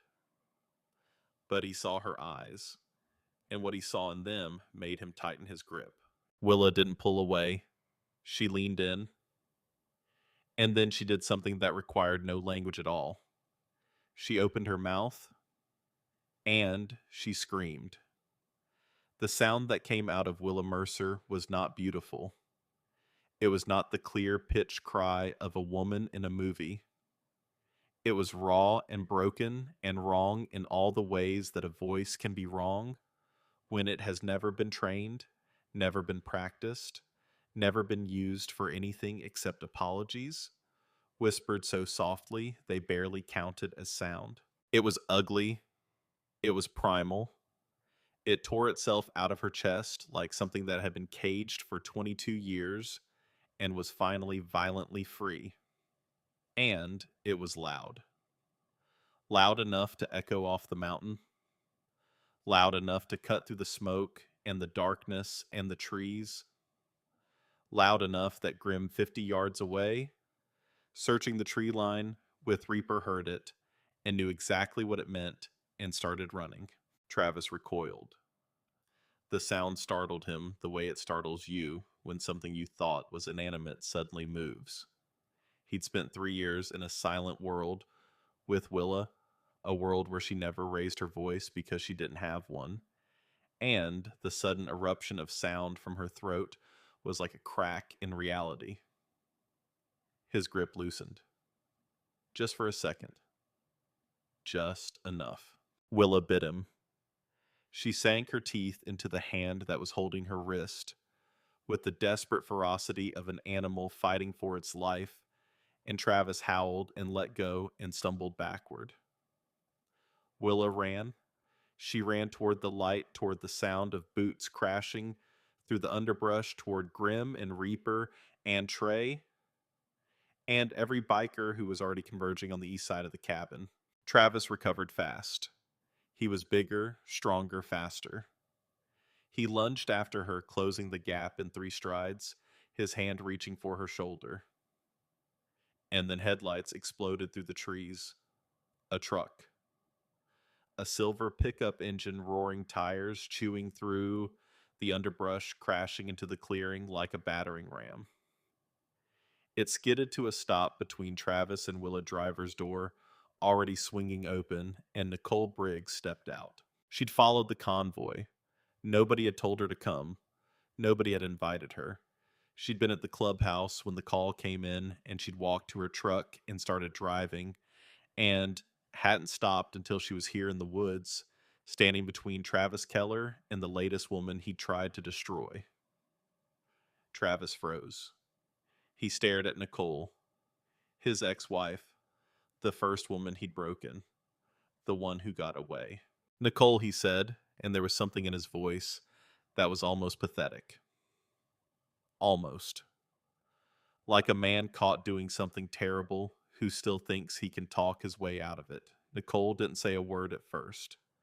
She pulled out her phone, already dialing, already connected to 911, already reciting coordinates she'd been tracking on the GPS since she left the clubhouse.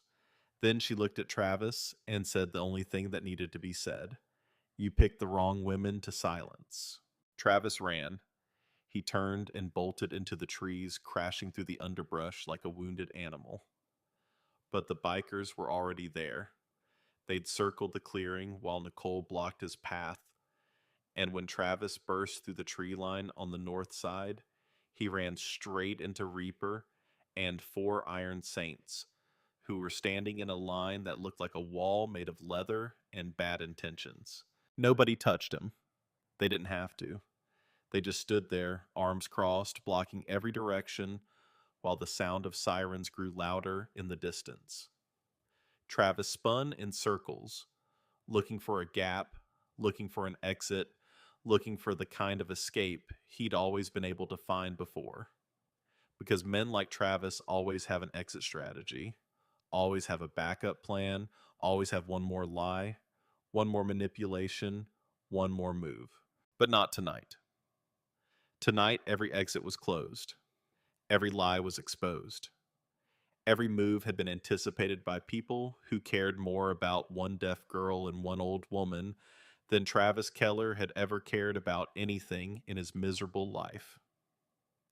He stopped spinning. He stood in the middle of the clearing, surrounded on all sides, and the fight went out of him. Not slowly, not gradually, but all at once like air leaving a balloon. His shoulders dropped, his hands unclenched, his face went slack. He looked like exactly what he was, a small man who had spent his entire life making himself feel big by making women feel small. And now the women had won. Police cruisers burst into the clearing lights, flashing sirens splitting the night. Officers poured out weapons drawn, shouting commands that Willa couldn't hear but could see reflected in the way every person in the clearing raised their hands or stepped back or pointed toward the man standing alone in the middle. Officer Boone was among them. He walked up to Travis Keller with handcuffs and a look of tired satisfaction and said, "Travis Keller, you're under arrest for kidnapping, arson, violation of a restraining order, and criminal threatening." He paused. "And, personally, it's about damn time." Travis went quietly. He didn't scream. He didn't threaten. He didn't make promises about what he'd do when he got out. He just walked to the cruiser and got in and sat there staring straight ahead while the blue and red lights painted his face in alternating colors, like a mask that kept changing. Willa watched him go from across the clearing. Trey was beside her, his hand on her shoulder. Grim was on her other side, breathing hard, his face streaked with sweat and soot. Rosie was in the ambulance, an oxygen mask over her face, a paramedic checking her vitals, but her eyes were on Willa through the open back doors, and she was nodding. Slowly. Firmly. "I'm okay. You're okay. We're okay." Nicole leaned against her truck, arms crossed, watching the cruiser pull away. She didn't cry. She didn't cheer. She just watched with the quiet satisfaction of a woman who had waited 3 years for this moment and found that it tasted exactly like she thought it would, like justice.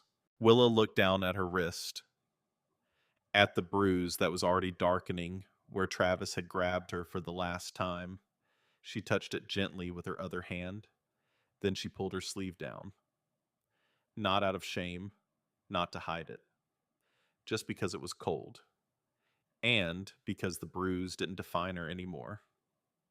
Grim signed to her in the flashing lights. "You okay?" Willa looked at him, this man who had spoken her language after 10 years of silence. This man who had seen her bruises and asked the question nobody else had asked. This man who had kept a promise to a dead sister by saving a living stranger. She signed back. "I'm okay." And she meant it. The trial took 4 months. 4 months of depositions and evidence gathering and legal motions and the slow grinding machinery of a justice system that was for once grinding in the right direction. Patricia Holden built a case that was less a legal argument and more an architecture of horror. She laid it out brick by brick. The 3 years of abuse, the stolen phone, the forged messages, the isolation, the manipulation of Willa's deafness, the pattern that stretched back a decade through Nicole and Brooke in Oregon, and the woman in Wyoming who finally agreed to testify by video from an undisclosed location. Travis's lawyer tried everything. Tried to paint Willa as unreliable, tried to argue that her deafness made her unable to accurately perceive events, tried to suggest that the bikers had intimidated her into making false accusations. None of it worked. Because Willa had something that Travis had never anticipated. She had her voice. Not her speaking voice, though she used that too. She had the voice she'd always had, the one that lived in her hands, the one that Travis had tried to hijack and distort and control. In the courtroom with a certified ASL interpreter, standing beside the witness box, Willa told her story in her own language for the first time ever. Every sign translated accurately, every word reaching the jury exactly as she intended it. No filter, no distortion, no man standing between her and the world deciding what went in and what came out. She told them about the first time Travis hit her, about the bruises she hid under long sleeves, about the phone he took and the messages he sent in her name, about the way he twisted her language, turning ASL from a bridge into a cage. She told them about the morning Grimm walked into the diner, about the moment a stranger signed to her in a language she thought she'd lost, about the napkin she wrote on with a pen pressed so hard it nearly tore through the paper. And she told them about the cabin, about the smoke, about Travis's hand on her wrist, about the scream that tore itself out of her body like something being born. When she finished, the courtroom was silent. The interpreter lowered her hands. The jury stared. And Travis Keller, sitting at the defense table in a suit that didn't fit, looked at the woman he'd spent 3 years trying to erase and saw, maybe for the first time, that she was more real than he had ever been. The jury deliberated for 6 hours. They came back with guilty on all counts: kidnapping, arson, assault, criminal threatening, violation of a restraining order, and a new charge that Patricia had fought to include coercive control, one of the first cases in Montana to use the statute. The judge sentenced Travis to 18 years. When the gavel came down, Willa didn't flinch. She sat in the gallery beside Grimm and Trey and Rosie and Nicole and Patricia and Diane and Reaper and a row of bikers that stretched from one end of the courtroom to the other, and she watched the man who had stolen 3 years of her life get led away in handcuffs. She felt Trey's hand find hers. She felt Grimm's hand on her shoulder. She felt Rosie squeeze her arm. And she felt something she hadn't expected to feel. Not relief, not joy, not triumph. Sadness. A deep, quiet sadness for the 3 years she'd lost, for the conversations she'd never had, for the mother she'd been separated from, for the person she might have become if she'd never walked into Rosie's diner and met a cook with a charming smile. But sadness, she was learning, was not the same as weakness. Sadness was what happened when you finally stopped surviving long enough to feel the weight of what you'd survived. And that weight, heavy as it was the weight of a life being reclaimed. If you or someone you know is experiencing domestic violence, free and confidential support is available 24 hours a day. You are not alone. The months that followed were not easy. Nothing worth building ever is. Willa had panic attacks. They came without warning, striking in grocery stores and parking lots, and in the middle of the night, her body catching up to traumas her mind had been too busy surviving to process. She started seeing Margaret Weaver, the crisis counselor, twice a week. Margaret learned basic ASL for their sessions, and the first time she signed, "How are you feeling today?" instead of saying it, Willa cried for 10 minutes. She moved out of the shelter and into a small apartment above the bookstore on Main Street. Grimm installed a deadbolt and a camera system. Trey painted the walls a soft yellow because Willa said yellow was the color of sound in her imagination, bright and warm and impossible to ignore. Willa enrolled in community college. She'd always wanted to study social work, had dreamed about it before Travis turned her dreams into things to be ashamed of. The college arranged ASL interpreters for her classes, and on her first day, she walked into an introduction to psychology lecture and sat in the front row and didn't apologize to anyone for being there. Trey drove her to campus on the back of his bike every morning. They didn't label what they were not yet because Willow was still learning how to be a person before she could learn how to be someone's partner. But they signed to each other every night on the phone, long conversations that lasted until one of them fell asleep, and the ease between them was something that Willa had never experienced before. The ease of being understood without having to fight for it. Grim watched it all from a careful distance. He didn't hover, didn't push. He showed up at the diner every Saturday morning for breakfast, sat in the same booth, ordered the same eggs and toast, and signed with Willa when she brought his coffee. One Saturday, about 3 months after the trial, Willa sat down across from him during a slow stretch. She signed, "Can I ask you something?" Always Grim signed, "Do you still think about Emily every day? Does it still hurt?" Grim was quiet for a moment. His hands moved slowly. "It hurts different now. It used to hurt like a wound. Now it hurts like a scar. Same injury, just healed different." Willa nodded. She understood scars. She signed, "You saved me. You know that, right?" Grim shook his head. "No. I asked you a question. You saved yourself." Willa smiled. It was a full smile, a real one. The kind that involved her whole face, not just her mouth, and it was the most beautiful thing Grim had seen since the last time Emily had laughed at something stupid he said at the dinner table before she died. "Emily would have liked you," Grim signed. "Yeah." "Yeah. She would have said you were the toughest person she ever met." "I'm not tough." You screamed in the face of a man who wanted to kill you while standing in the dark in the middle of nowhere with no weapon and no backup. Grim's eyebrow went up. "You're tough." Willa laughed. It came out as a sound, a rough, imperfect burst of noise that was halfway between a bark and a hiccup, and was absolutely nothing like the laugh of a hearing person. Two customers at the counter turned to look. Willa didn't care. She was done caring about how she sounded.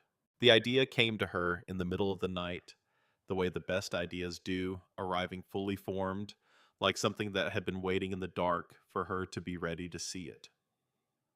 She called it Hands That Speak. A program, a training program. Teaching ASL to first responders, to police officers, to emergency room nurses, to domestic violence counselors, to anyone who might be the first point of contact for a deaf person in crisis. Because what had almost destroyed Willa wasn't just Travis. It was the world's inability to communicate with her without going through him. The police officer who couldn't understand her signs. The customers who looked through her. The system that defaulted to believing the hearing person because the hearing person could talk, and the deaf person could only gesture. Hands That Speak would change that, one sign at a time. She brought the idea to Grim first. He read her proposal, a 4-page document she typed on her laptop at 2 in the morning with coffee stains on the margins, and when he finished, he signed one word. Yes. She brought it to Patricia, who found a nonprofit willing to provide seed funding. She brought it to Rosie, who offered the diner as a training space on Tuesday and Thursday evenings. She brought it to Nicole, who volunteered to help coordinate outreach to other abuse survivors. And she brought it to the Iron Saints. On a cold evening in February, Willa stood in the clubhouse of the Iron Saints MC in front of 60 bikers and taught the first official Hands That Speak class. She wore a yellow sweater and her hair was down, and she looked like the furthest thing in the world from the trembling ghost who had poured coffee with shaking hands 5 months ago. She taught them the alphabet first. 26 letters shaped by 26 configurations of fingers and thumbs, each one a building block of a language that most of the men in that room had never thought about before. Then she taught them phrases. You safe, we here. Who hurt you? You're not alone. I believe you. 60 bikers practiced with the same intensity they brought to everything else. Massive scarred hands shaping delicate letters, tattooed knuckles curving into signs that meant safety and protection and belief. Reaper got frustrated with the letter R and accidentally signed something that meant turnip, and the room erupted in laughter that Willa felt through the floor. But the moment that mattered, the moment that Willa would remember for the rest of her life, came at the end of the session. She'd been teaching for 2 hours. Her hands were tired. She was about to wrap up when tiny 6'5" and 300 pounds of muscle stood up from his chair and signed to her in slow, careful, imperfect ASL. My daughter was hurt. I couldn't protect her, but I can learn this. For the next one. Willa's eyes filled. She signed back, that's why we're here. For the next one. 60 bikers signed it back to her. Not perfectly, not fluently, but with the kind of sincerity that doesn't need perfect form to make its point. For the next one. 1 year after the morning, Grim walked into Rosie's diner. The town of Black Hollow held a rally for domestic violence awareness. 2,200 people showed up. Bikers from 9 states rode in. 3 news crews filmed from the back. A stage was set up in the town square, the same square where people used to cross the street to avoid the Iron Saints. Willa stood on that stage and looked out at the crowd and felt the mountain air on her face and the sunlight in her eyes and the steady warmth of Trey's hand in hers from the front row. She didn't speak. She signed. A certified interpreter stood beside her, translating into English for the crowd. But Willa's eyes were on the people watching her hands. The bikers who'd learned her language. The women who'd come forward because of her story. The old couple from booth 2 at the diner who had learned the sign for brave and were holding it up from the 5th row. 1 year ago, Willa signed, I lived in silence. Not the silence of my world, which I was born into and which I love, but the silence of being erased, of having my words stolen. A man decided that my silence meant I had no voice. He made himself the only door between me and the world, and then he locked it from both sides. He told me nobody was out there. He told them I didn't want to be found. And for 3 years, I believed him. The crowd was motionless, 2,000 people holding their breath. But then someone asked me a question Willa signed. 3 words. And those 3 words broke open every lie I'd ever been told. She looked at Grim, standing at the edge of the crowd, arms crossed, eyes wet. The man who had spoken her language after a decade of silence, the man who had kept a promise to a dead sister by signing truth into the hands of a living stranger. He asked me who hurt you. And for the first time, I answered honestly. Not because he saved me. He didn't save me. He gave me the space to save myself. And that is what we can do for each other. Not rescue, not fix. Just ask the question. Just listen to the answer. Just believe. The interpreter's voice carried Willa's words across the square, but it was Willa's hands that the crowd watched. Hands that had been used against her. Hands that had trembled for 3 years. Hands that now moved with the fluid certainty of someone who had found her voice in the one place nobody thought to look. If you are being hurt, Willa signed, please hear me. And I know that's a strange thing for a deaf woman to say, but I mean it. Hear me. You are not alone. You are not the problem. And there are hands in this world that want to help you if you just reach out. The applause was something Willa couldn't hear, but could feel. It rose through the stage and into her feet and up through her body like a wave, and she stood in the center of it and let it wash over her and didn't cry. Not because she wasn't moved, but because she'd done enough crying for one lifetime and she was ready for what came next. After the rally, a woman approached Willa. Young, early 20s. She had a bruise on her cheekbone that makeup couldn't quite hide, and she was signing. Not well, not fluently, but enough. I need help, she signed. My boyfriend. She stopped. Couldn't finish. Willa took her hands. She held them gently the way Grim had held hers that first day on the diner floor, and she signed, I know. I've been where you are, and you are going to be okay. She introduced the woman to Patricia, to Nicole, to the network of people and bikers and lawyers and counselors who had grown from one question in a diner into something that stretched across the state. And the cycle began again. One woman's hands reaching for another, one story giving courage to the next. One moment of someone finally signing the truth, creating a ripple that would travel farther than sound ever could. That evening, Willa sat on the roof of her apartment with Trey beside her, watching the sun go down behind the mountains. The sky was pink and gold, and the kind of blue that only exists in Montana in October, and the town below was quiet in the way that small towns are quiet at the end of a long day, not empty, just resting. Trey signed, You were amazing today. Willa leaned her head on his shoulder. We were amazing, all of us. Your mom cried. My mom always cries. She's proud of you. Willa smiled. I know. They sat in comfortable silence, the kind of silence that isn't absence, but presence.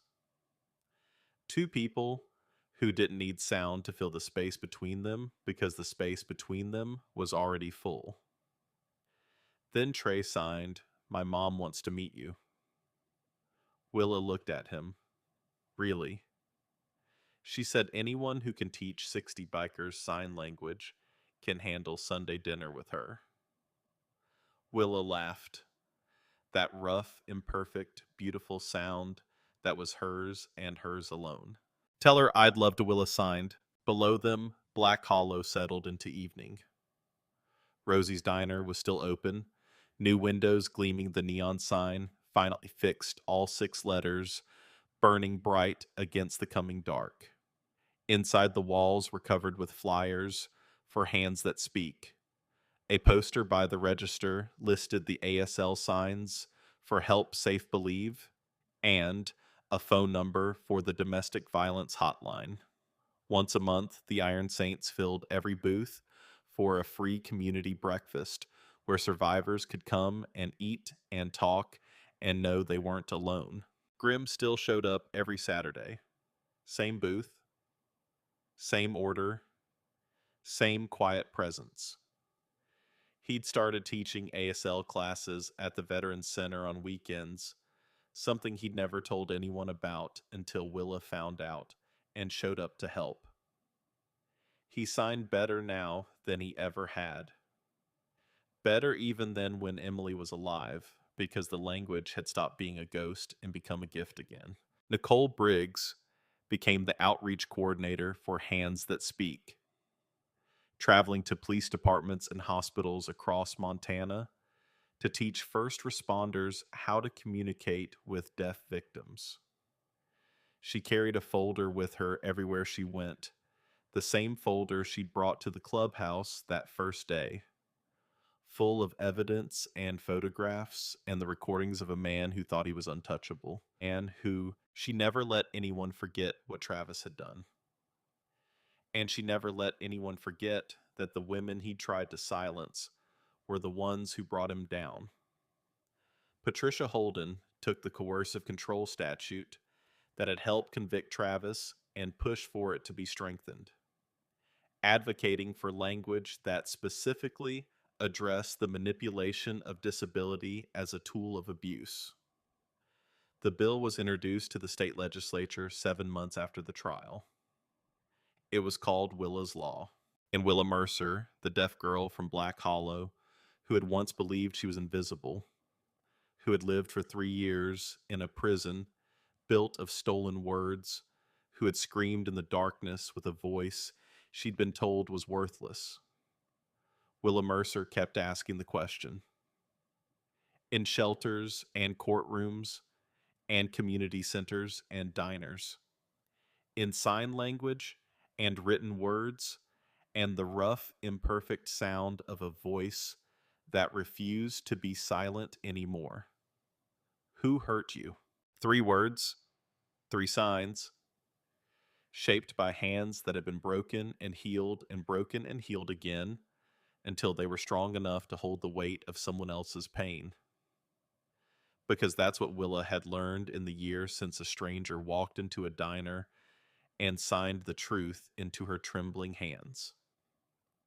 That silence isn't the same as safety. That hearing isn't the same as listening. That the most powerful voice in the world isn't the loudest one. It's the one that finally tells the truth. And in a small mountain town in Montana, a deaf girl's truth had started a revolution that was louder than anything the hearing world had ever known.